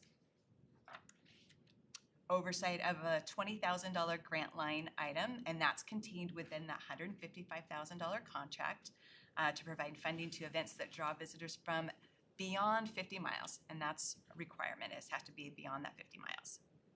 And then the facilitation of the tourism board meetings, and the tourism board meets once a month. And then the Chamber presents tourism work plans, strategies, and summaries to the LTAC. The Green River College is one of our partners, and they have the SBC. The SBC provides 200 hours of business counseling sessions that are available at no cost to the client. They do require confidentiality when we're reporting, so we don't hear exactly what businesses those are because they're protected. The consultant also provides classes. 2 of those classes are how to launch your business successfully, business startup and management, business marketing, business financial management, developing a business plan, and then procurement technical assistance center and government contracting, and then 1 class that is provided by the Washington State Business Development Center. So our Good Neighbor Agreement meetings that are over at Dawn's Place, which is the former Clarion Hotel. These meetings are organized by Compass Housing Alliance, and we meet because there was a concern when they opened the building. So the businesses that are in that surrounding area were just wanting to make sure that they had an open dialogue with those folks. So they set up the meetings. The meetings include introductions to everyone of those folks that are working for Compass Housing, city staff that goes over, and then the business members that join us as well. The Compass Housing gives an update on the building. They provide program updates, and then they give an opportunity for those neighbors to speak. So if there's any concerns that are happening, they are able to voice those concerns then. This is a presentation that I did to the Women's Council of Realtors. The topic was what's happening in our backyard. The group of Women's Council and Realtors is made up of South King County Realtors, and they meet monthly. Questions that were asked at this presentation is things that were happening in the downtown, and then the possibility of a new airport. Folks were real concerned about that. And you'll see that we had several South King County cities there, and Sam Pace, who were able to answer several of those questions. And then the Civics Academy is on our radar. We're preparing for that in the Economic Development Division. The Civics Academy kicks off on September 7th and ends on November 16th. And ECDev will be partnered up with the Community Services Division and will be presenting on October 12th. We're going to be over at the Arts and Culture Center, and our presentation will be called All About Auburn. So the upcoming economic development topics for second quarter will be more downtown engagement, Pacific Raceway sponsorship. We'll be able to give some feedback on that, feedback on how the next North Auburn business meeting update went. We're in the process of seeking a vendor to provide tracking and metrics for economic activity. We'll give you more information about our development of our comp plan update, and then what we're doing for National Night Out, and more. So we'll be coming back to you with more information that for quarterly updates, what is happening in economic development, because I'm sure I haven't gotten all of the items that we're going to be be doing for the next quarter. So any questions? Robin? About how much do we pay for marketing campaigns? I saw you did the outlet collection, the one with the raceway. So how much is that about? So the marketing campaign that is going to the Raceway, Pacific Raceways, will be $100,000. And it has a valuation that's more than double that. With the screen time that we'll have with the commercials, they valued over $200,000 in what they value it out as far as time. The cost of the outlet collection, I'm sorry, I'm going to defer to Director T. So we entered into an agreement with the outlet collection for 2 years at $25,000 a year. Yeah. Thank you. Yes. Councilmember? You said you're gonna be advertising at the racetrack. What's bringing the people downtown from that? So the Explore Auburn branding, when they see that, it's the hashtag Explore Auburn, we'll be pushing some of that language that we have in the magazines to encourage people to go to the Explore Auburn. And so that is what we're kind of driving at to get folks kind of like, so what you saw as far as like the pictures that were there with just the black background that says Explore, that's not exactly what we're posting. That's more to show you where we're gonna do it, but that's not the actual campaign. But it'll be a similar campaign to what we're doing out at the outlet collection that drives people to do more searches on Explore Auburn and get them to that website. Can I just have a follow-up? So are they advertising during the race time? Go to this hashtag, stuff like that? Because with such a large crowd like that, that Yes. would be really nice to. So we're going to get some time, and we haven't gotten the number of seconds that they'll get. But the folks that are with the Pacific Raceways have been really excited about spreading the word. We haven't let them kind of open that can yet because we want to finalize that contract before we say exactly what that's going to look like. So when we get a little bit further down the road, we'll be sure to let folks know what all of that means when we get the contract done. If I can add one thing to that too, it's important to know that the dollars that are being spent out there are the tourism, the lodging tax dollars, and we have to tie those dollars to who's staying in hotels. From there, we can direct people around town. So we have to make sure, there's a lot of different types of customers that are staying in hotels. It's not just the person who's coming to the event. It's also the people that participate in the event or the crews that are participating. So we have different kinds of audiences we're drawing from, and the more the hotels are full, the more people need to get out and explore Auburn. So, that comes down to advertising and marketing, but it's also the simple things like tear-off maps in the hotels where people can take that map and know where the restaurants are and know where to go and recirculate that dollar over and over inside the city. Even though Pacific Raceways is not inside Auburn, it's outside Auburn, let's be clear about that. But Auburn benefits from everybody that goes there because our hotels fill up. Okay, thank you. Council, any other questions? I have one. I was hoping you could tell us a little bit more about your last page, seeking a vendor to provide tracking and metrics for economic activity. Do you have any sort of informational preview on that? We are looking at a couple of companies that provide information. One in particular that I can tell you about is we can see that there are leak gaps that happen where people leave the city of Auburn to go purchase certain types of items. And let's say, for example, we see that people are leaving and going to Dick's Sporting Goods, and we don't have a Dick's Sporting Goods here anymore. So we can see that leakage that they're going to other cities. We can see when they come to the mall, where they came from, like almost like their address, like how far they came to get to the mall, and then where they went afterwards. So we're trying to get metrics to see if they're leaving Auburn and going to Federal Way for something, what is it that we don't have that they're not staying in Auburn? Or if they're coming from Federal Way and they're coming to Auburn, what are they shopping for that we've captured their money for? So we're just trying to make sure that we can identify what the leak gap is, and then how can we capitalize that by recruiting those type of businesses to come to Auburn so we stop that gap? If I could add, I'm sorry, from the bleachers. We'll get you next. Peanut gallery. Without divulging too much about the technology that they use, it's fascinating. And that your voice rings with me a lot because I've heard since your time on council, you've asked a lot of questions about data, metrics, analytics, those types of things. And it's exciting to see some of the tools and information. Jen's right. I mean, not only does it identify sort of this leakage when people are leaving, and that helps us not only in future recruitment of other types of businesses, but it also allows us to know where we need to market better.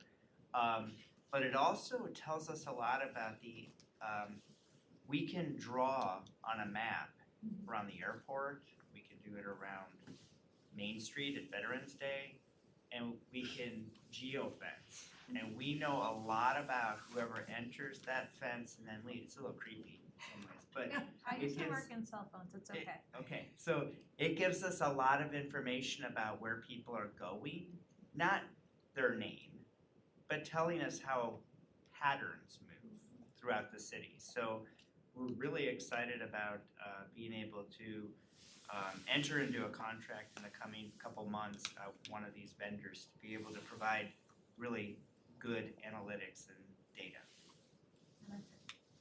Councilman Leavitt? No, that was my question, was Oh. how are you doing it, but you said you can't divulge the technology, so, never mind. I'll say it does have to do a little bit with cell phones. Yeah, I can't speak to the potential vendors, but I can say that anyone carrying a cell phone, Yes. be aware that it provides a lot of information about your movements. And that's not me, it's just technology. It is what it is. All right, any other questions? All right, I think that's all. Thank you, Jen. Thank you. Thank you, Jen.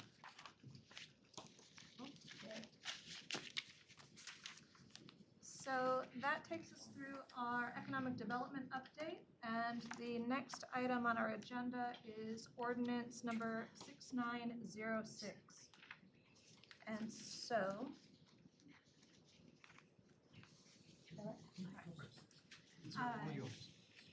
I will go ahead and read us through our background summary. So for ordinance 6906, back in November of 2022, Council had determined that there was a need to clarify the scope of the Independent Salary Commission, and Council formed the ad hoc committee, of which I've been chair, and reviewed the historical practices of the ISC based on meeting minutes and information that had been provided by HR.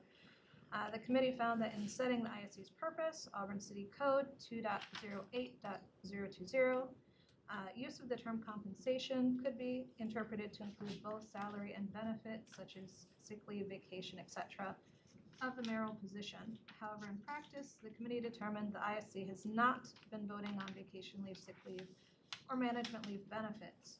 Ordinance 6906 provides updates to clarify the ISC's purpose, to set only the salaries of city elected officials, and to exclude non-monetary employment benefits and leave allocation decisions from the scope of the ISC. So this is here. We had gone through that same information in our ad hoc committee presentation, and since that presentation, we have worked with staff to draft the ordinance that's before you today. And I'm curious if we have any questions from council. I have a question. At any point in time, did the Salary Commission address benefits at all? So there was a time on August, I believe 2nd of 2018, where there had been a question to HR staff of the benefits afforded to the mayor. And in the meeting minutes from that August 2018 ISC meeting, it was indicated that staff informed members of the committee that her benefits compared with those of unaffiliated staff. That was one of the guidances that we found in our review of historic information that comes into play with our next ordinances. 6907A and B. But there was no vote that occurred. It was simply informational in that meeting. Do we have any other questions on 6906, either the writing of the ordinance, any language, or any feedback?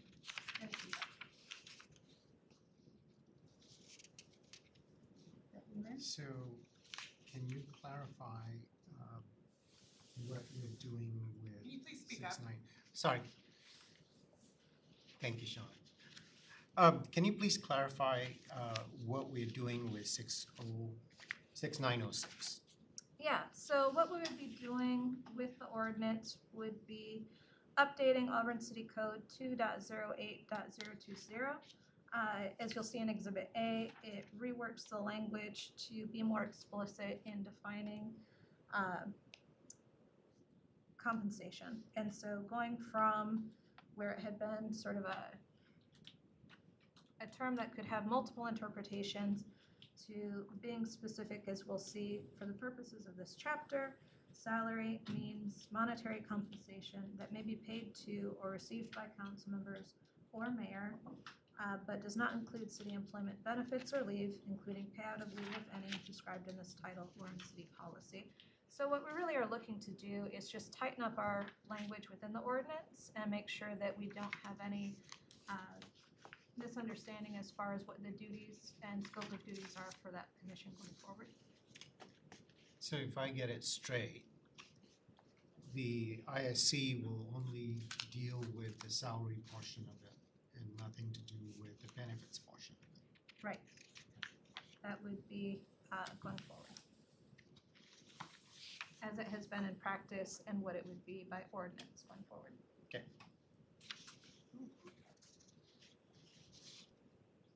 All right. Yep. If there's no other changes or inputs, is there interest in getting this forward for our next council meeting? I'm seeing nods. City Attorney, do we do this now or after we go through the whole thing? If the council is interested in moving a council legislative item forward, I informed the deputy mayor that that would require a motion to do so because of the changes in state law. So before we used to sort of do a head nod, but that usually applied to other legislation, and where this is a council legislative item, the council will need to express formally its intent and when it would like to consider such an ordinance. Okay, so for this one, my question was do we finish the other ordinances first before we go to this, or we Deputy Mayor, do you have a motion for us for 6906? Okay. So, and just to answer the deputy mayor's question, if the council seeks to move any council legislation forward, it would do so through a motion for that specific piece of legislation. So, Okay. So first of all, we need to suspend the motion to suspend council rules, rule number 2.2C, to allow the council to entertain a vote on a motion during study session. I'm making a motion right now. I'll second. Do we vote on it now? do we need to identify who has seconded the motion? The person who seconded is Councilmember Baldwin. And then you can open the floor to debate on the motion.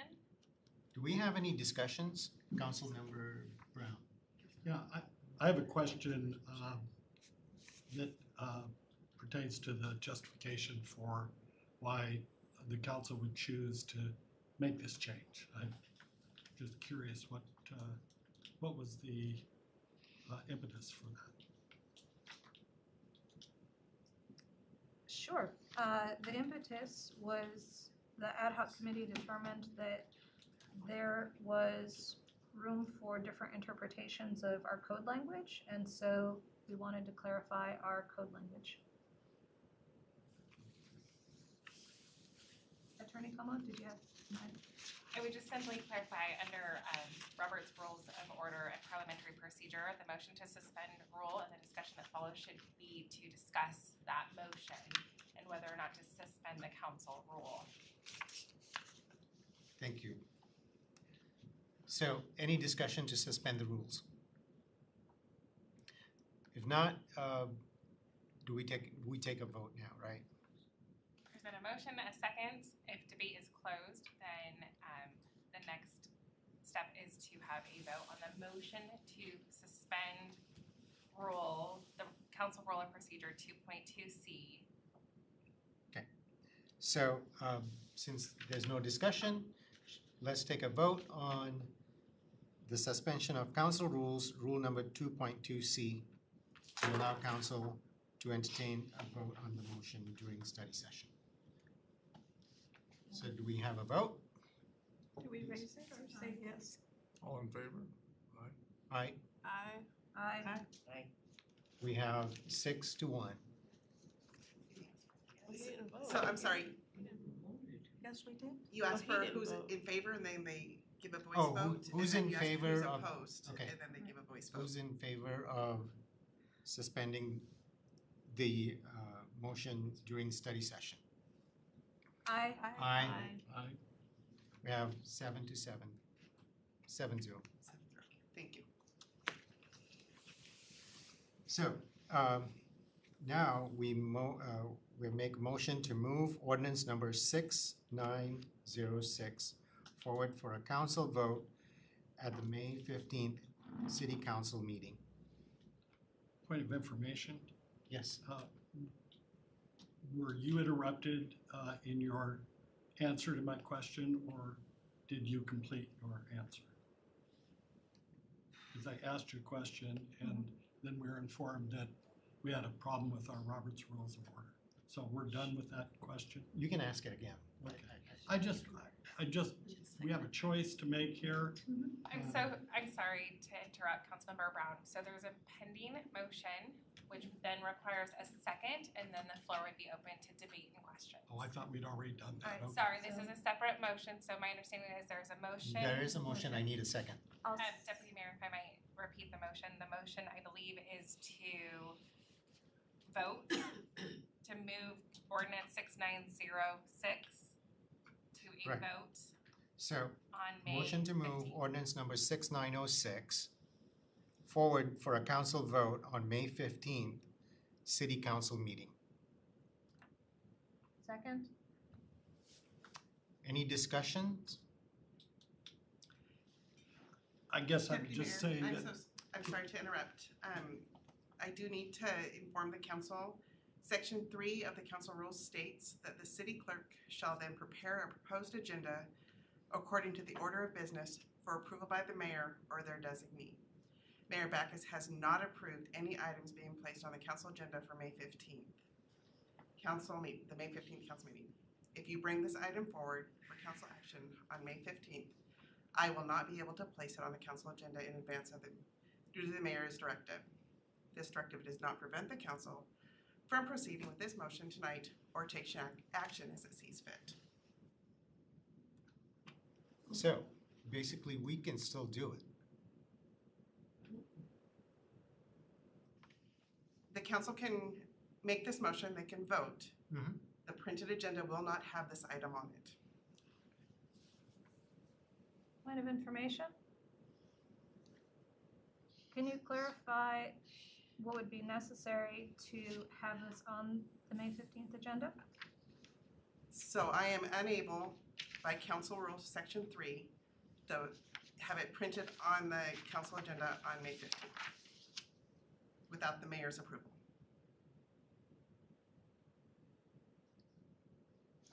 Can she ask questions?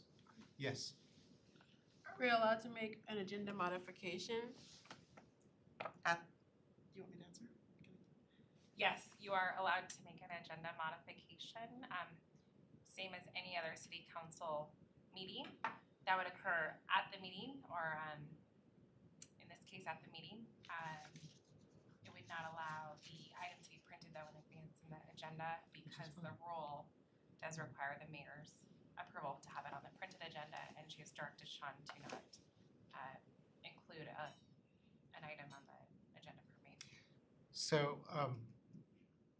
personally, I think we should just go ahead and do the motion, carry out the motion. If it doesn't get printed, that's fine. We will bring it up during that time. We can do it at old business, continuing business, or agenda modification. That works for me. Yep, let's do that. And So, because Sean and I'm sorry we had to interrupt business, the item on the table was discussion related to that motion. And that's fine. Thank you very much. So, do we, let's vote on it.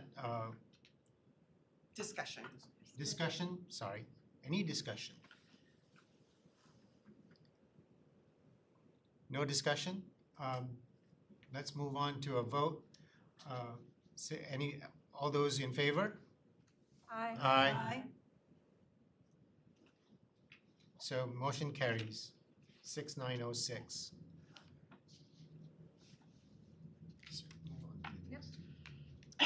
Thank you, Deputy Mayor.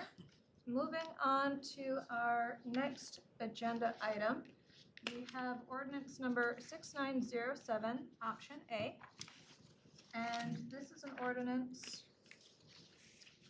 relating to salary and employment benefits of the city mayor position, which would be amending city code sections 2.03.020, 2.63.120, and 2.63.161, and providing in a non-codified section employment benefit payment terms for the current mayor.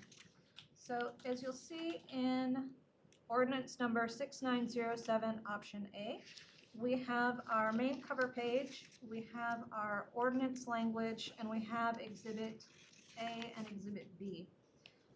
What you'll see is summarized on the main page, which for 6907A, I'll provide a recap for anyone who may be looking for that information.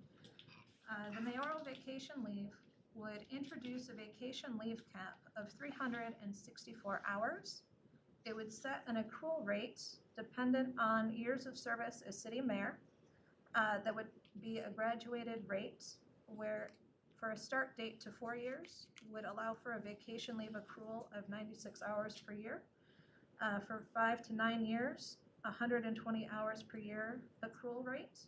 For 10 to 14 years, 144-hour accrual rate. For 15 to 19 years, 168-hour accrual rate. And 22 to 24 years, 192 per year accrual rate. And 25 years and over, a 208-hour per year accrual rate. This would allow for a full payout up to that new cap of 364 hours. For the mayoral sick leave, it would introduce a sick leave cap of 960 hours and set an accrual rate of 8 hours per month. This would also establish a graduated payout of sick leave based on tenure as mayor.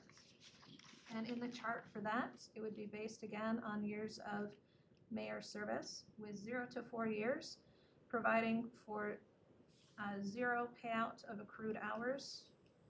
For 5 to 14 years, a 25% payout of accrued hours. For 15 to 24 years, a 50% payout of accrued hours.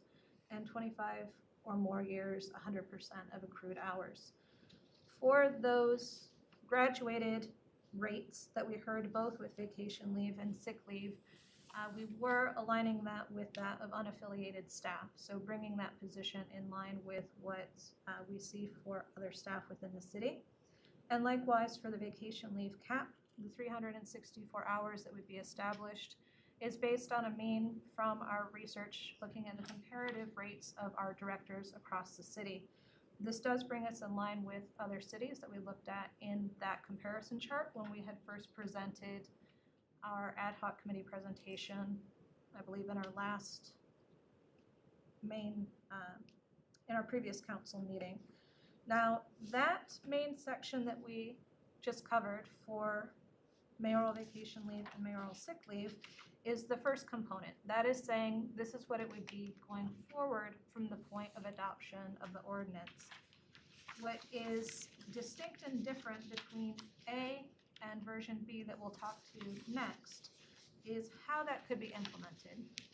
So in this presentation for 6907A, I do want to highlight on the second page of that agenda in the section of implementation. Any questions before I get into that? So on page 1, where it talks about the intrusive vacation leave cap of 364, is that for like a term of 4 years? The 364 would be total cap. So for all their time that they ever served as mayor, that's the cap that they're gonna get? Yes.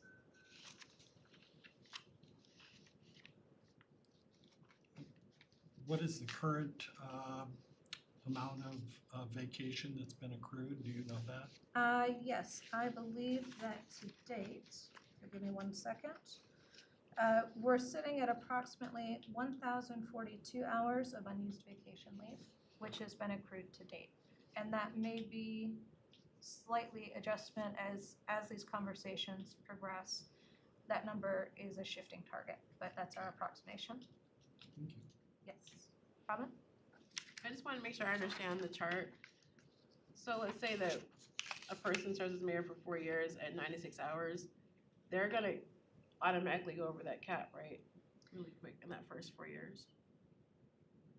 The cap is there, and so one of the elements that we have in our additional details within our Exhibit A is that we do allow for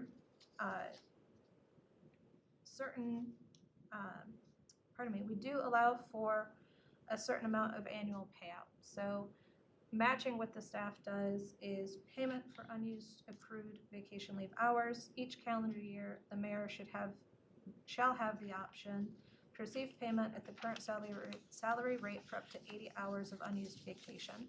So what that means is if there's up to 80 hours unused in a particular year, that can be paid out, and that matches what is in existence for other staff. And so in the exhibit, there are some additional details related to some of the annual activities, whereas the summary is covering the main highlights of what the caps would be, what the main rates are, and what the end of term would be. So by all means, feel free to dig deeper into Exhibit A. So any other questions, or I'll continue into the implementation section? Right. So digging deeper into that aspect of implementation for 6907A, what we had discussed previously would be that with vacation leave, the mayor had accrued approximately 1,042 hours of unused vacation. And what we had first proposed was that all accrued vacation leave beyond 182 hours would be paid out within 30 days of the ordinance passing. And with sick leave, the mayor had accrued approximately 836 hours of unused sick leave, and that all accrued sick leave would be paid out within 30 days at 100%. And that going forward with 6907A, with vacation leave, the mayor would retain that bank of 182 hours accrued leave to be immediately available for use, and it would allow for new accruals to begin in accordance with the amended ordinance. With sick leave, we would provide for a new sick leave bank, which would be front-loaded with 120 hours sick leave available for immediate use in accordance with the amended ordinance. So that original plan was based on establishing a cap, paying out vacation beyond the 182, and paying out all sick leave. And in that original proposal, we had talked to staff and found that they had made recommendations to spend down or to pay out sufficient hours that the mayor would be able to both retain some for use if needed to accommodate potential vacation or sick, as well as not be set at that immediate 364 threshold. So the objective there was to bring it down, but maintain something so there would be flexibility for use, but not impede any potential accrual going forward. And what you will see as we look at 6907B, again, in that version, we continued to work with staff and put together a little bit more streamlined of an approach with regards to that. So while we're on 6907A, do we have any questions about the implementation plan, either how we arrived at those numbers or what the intent was? Or other questions unrelated to those?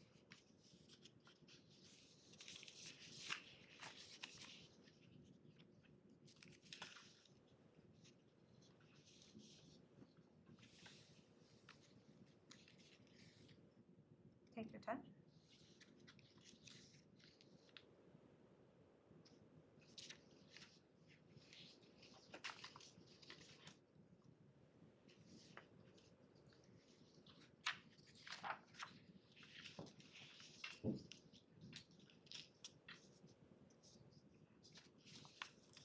Councilmember Malinga? Yes, thank you.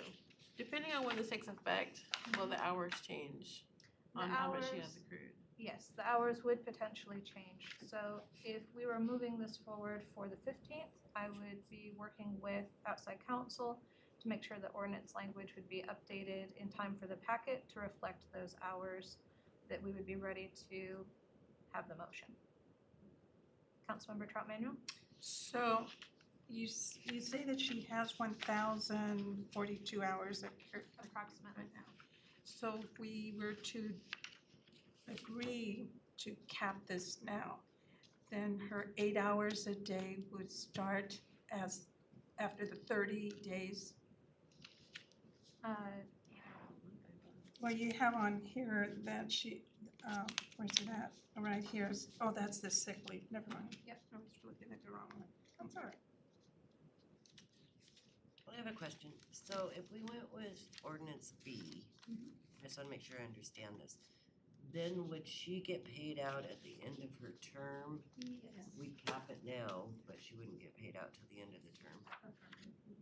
And I can, if we have any other questions on 6907A, we can address those now. I can speak to 6907B, and then open it up for questions and any go-backs as well. Not hearing any other questions on A at the moment. No, wait, no. Oh, wait, okay. All right. Covering ordinance 6907B, this is an ordinance relating to the salary and employment benefits of the city mayor position, and would be amending Auburn City Code sections 2.03.020, 2.63.120, and 2.63.160, and providing in the non-codified section employment benefit payment terms for the current mayor. And so, looking again between what we have presented in 6907A, which represents ordinance language to reflect what had been proposed at the outset of the last ad hoc committee presentation to council, what you see in option B is a variation on that. So with regards to introducing the new cap, you'll see that we maintain the same new vacation leave cap of 364 hours. We have in fact the same graduated accrual rates, and we continue to allow for a full payout of the new cap. So that main section for mayoral vacation leave is the same between versions A and B.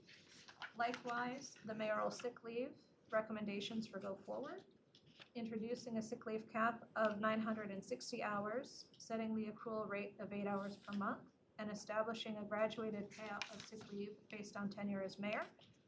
That chart again matches what we have in ordinance A. Where we see our differentiation in 6907B is within that implementation section. And what was proposed here is based off of working with city staff that came back with a recommendation for us. And they had recommended for any existing accrued time that we have the ability in the administration to create a separate frozen bank to hold the mayor's accrued vacation and sick leave hours and lock in the value of those hours at the current salary rate. The concern of the committee in being formed was potential impacts to budget. And so being able to freeze the bank at the current rate is beneficial for the city and being able to manage that cost when it is due. Additionally, you'll see that in that bank, we would have the same 1,042 hours of unused vacation leave and approximately 836 hours of unused sick leave. The aspect of the frozen bank approach is that if we create that bank, it would be available and in place for the mayor to spend down hours in the bank as needed for the remainder of her current term, meaning it would exist as a separate account, if you will, and those hours would be available as needed. What would occur in that space is at the end of the term, it would allow for payout of any remaining hours in the bank at the end of the current term at her rate of pay at the time the ordinance is adopted, not the rate of pay at the end of the term. What would happen with new accruals going forward is any new vacation leave and sick leave accruals would be accumulated and paid out as set forth in the new ordinance. So essentially creating two different tracks, that which had been accrued, which would be frozen and could be used, and whatever's remaining at the end of the term would be paid out in the future. And then anything going forward from the time of the ordinance would be subject to both the accrual rates and the caps that would be put in place by council. And we were assured by staff that they would have the ability to maintain those separate accountings of both the frozen bank and anything newly occurring. Do we have any questions on that approach? So with the frozen bank, she would have to wait until the end of her term to get the cash payout. She wouldn't be able to get it anytime before that. As it's written, it would be at the end of the term, but would be available for use. So if there was a decision to use some of the vacation time or use some of the sick leave time, that which is frozen would be available for use, but not payout. It would be a one-time payout at the end of the term. Deputy Mayor, did you have a question? No, I was just agreeing with the comment. Got it. So I just want to make sure I understand this. Yes.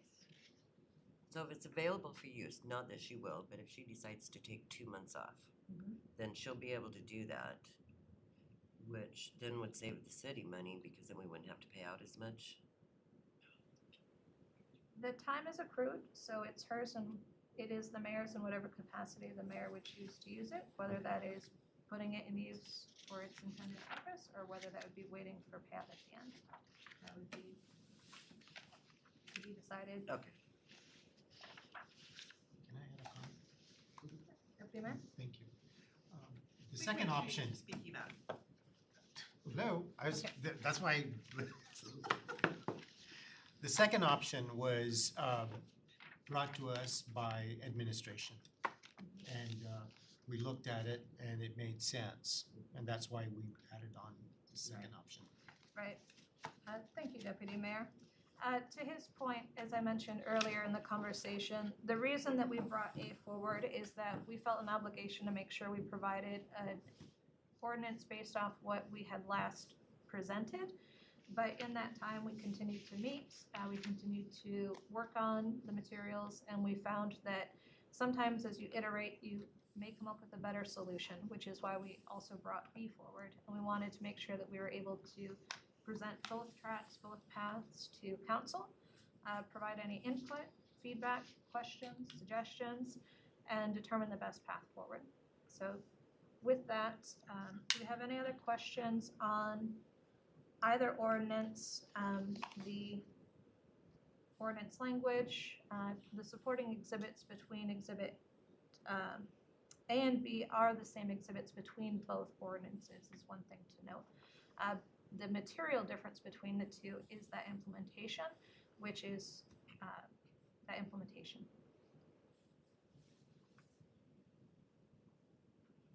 Councilmember Brown? If it would be appropriate, I'd just comment, at the November 22nd study session where we were first presented with the ordinance 6889 and 6890, the ordinances that pertain to the mayor's salary and leave benefits. The review was predicated on this, the city's regular review of changes made to state law and ensure that our code remains consistent and compliant with state laws. And I have to say, I was really proud to see members of this council take up the subject beyond just a rudimentary and performative acceptance of these changes moving on. And so I just want to compliment my fellow council members that took this seriously.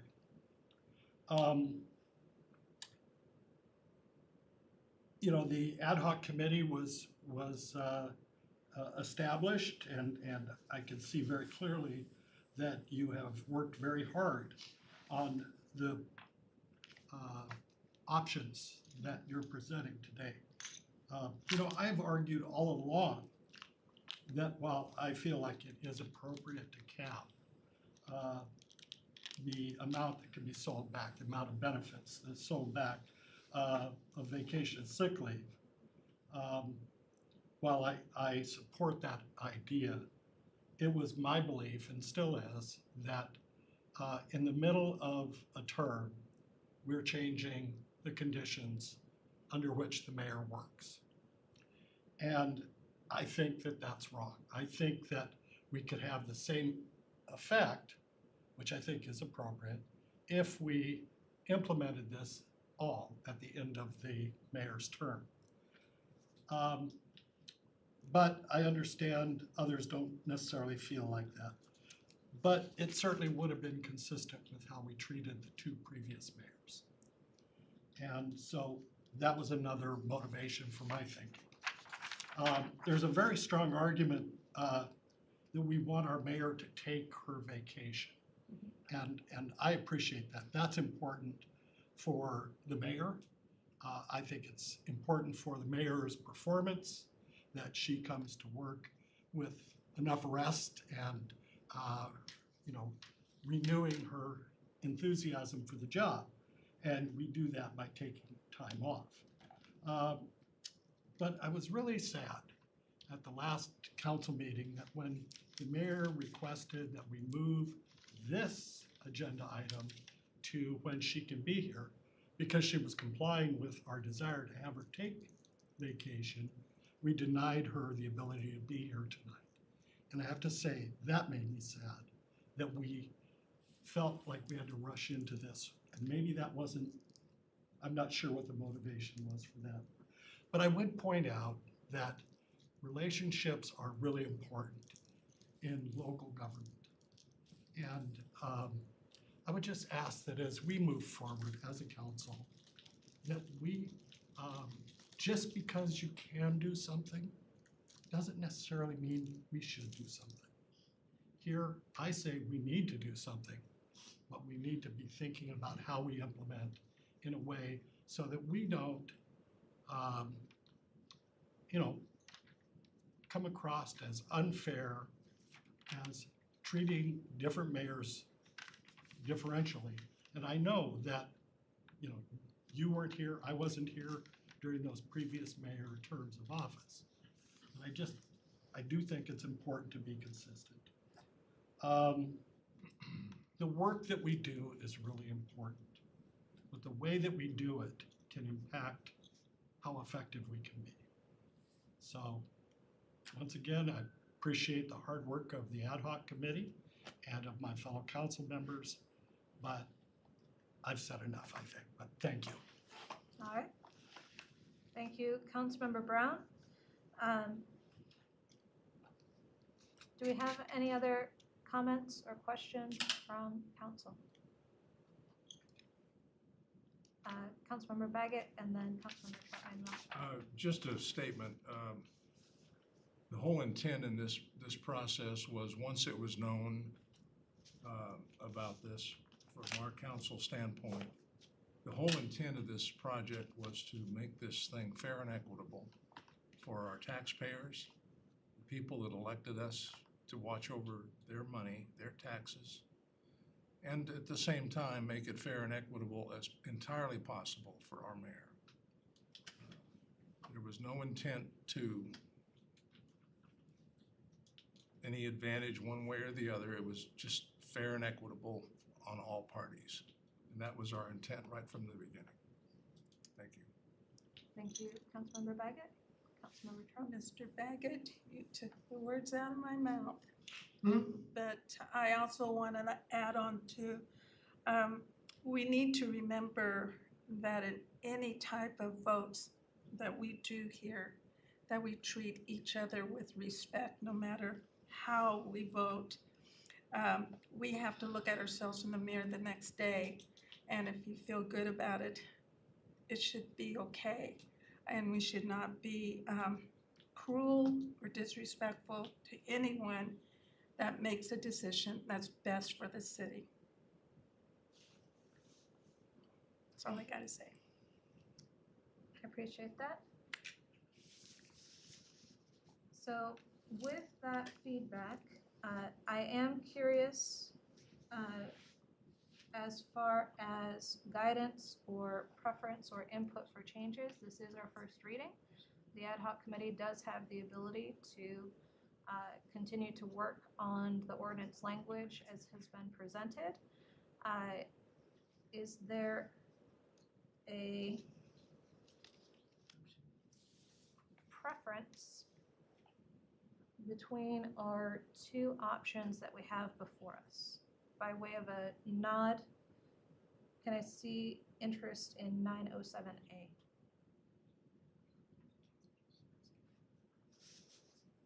By way of a nod, can I see interest in 907B? Okay. So, One moment.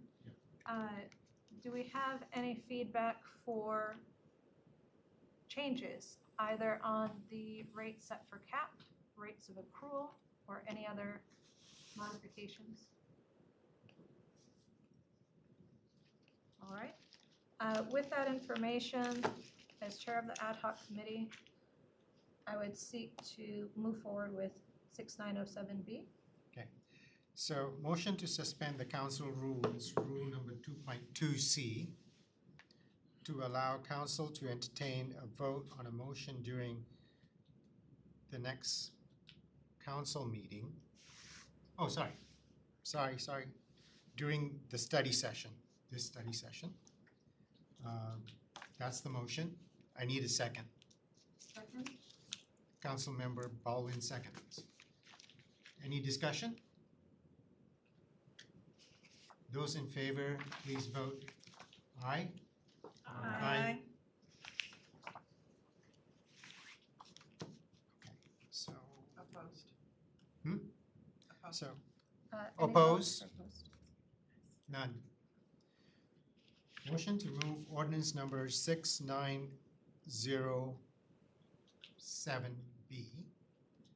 forward to a council vote on the May 15th City Council meeting. No, you second? I'll second. Councilmember Trout Manuel seconds. Discussion, I'll speak to discussion. please do. Again, the intent of the ad hoc committee was to find a solution that would address what we found to be challenges within the existing ordinance language, to offer checks and balances to make sure that we have appropriate ordinance to handle the leave and benefits of our city as mayor. And what we found to the question of how things were for other mayors versus our mayor, I would share that I view this as situation as when you have a leaking pipe in your house, you might not have known that it was leaking, but when you find that it's happening, that you address it. And it's better to take care of it sooner than later. From a financial standpoint, I think that what we're proposing is fair and reasonable and equitable, and that our intent is not to take back anything that has been rightfully accrued, but to make sure that that's paid out accordingly, and that we introduce the caps going forward to address what could be seen as a financial leak of the city. That's my last statement. Any other discussion items?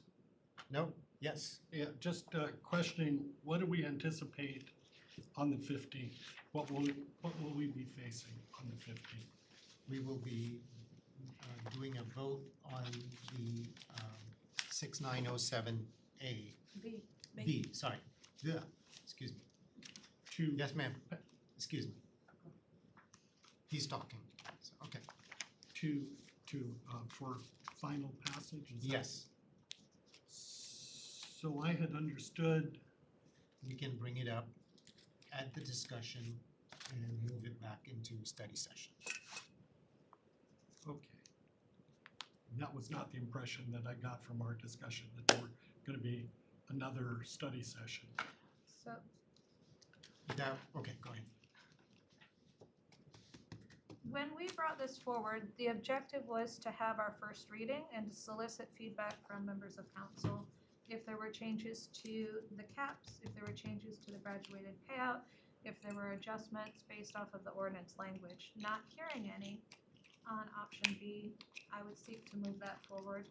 As we go forward, if we have, as with any ordinance, when we look at it on the dais in a full council meeting, that ordinance can be amended, tabled, addressed again at that time. Okay. So we stood ready after this session to have worked through any potential changes that would have surfaced. Not hearing any, we would move that forward for council meeting. Thank you. Yes. I would just like to reiterate my statement from before, Mhm. that as we're moving forward, that there will be no printed items for the public's review in the packet. Okay. Thank you. I'd like to take a vote. Those in favor, please say aye. Aye. So 6. Those opposed. Those opposed? 1. Thank you. Tonight, since we did take a vote and we did do motions, we will have an audience participation. The public is invited to speak to the city council on any issue. Please come up, state your name, address for the record, and limit your comments to 3 minutes. If there's somebody in the public that would like to speak, they can sit here at the table, not at the Do they have a podium. microphone somewhere? Right They're there. in the ceiling. Nope, right here. They're in the ceiling. I can That's in the speak ceiling. into the computer? What am I Just doing? sit down The at ceiling. They're in The ceiling. Oh, There's microphones in the ceilings. You can just sit in this chair right here, or you can just sit in that chair right there, and I'll go ahead and, once you sit Thank down, you, I'll start John. the timer.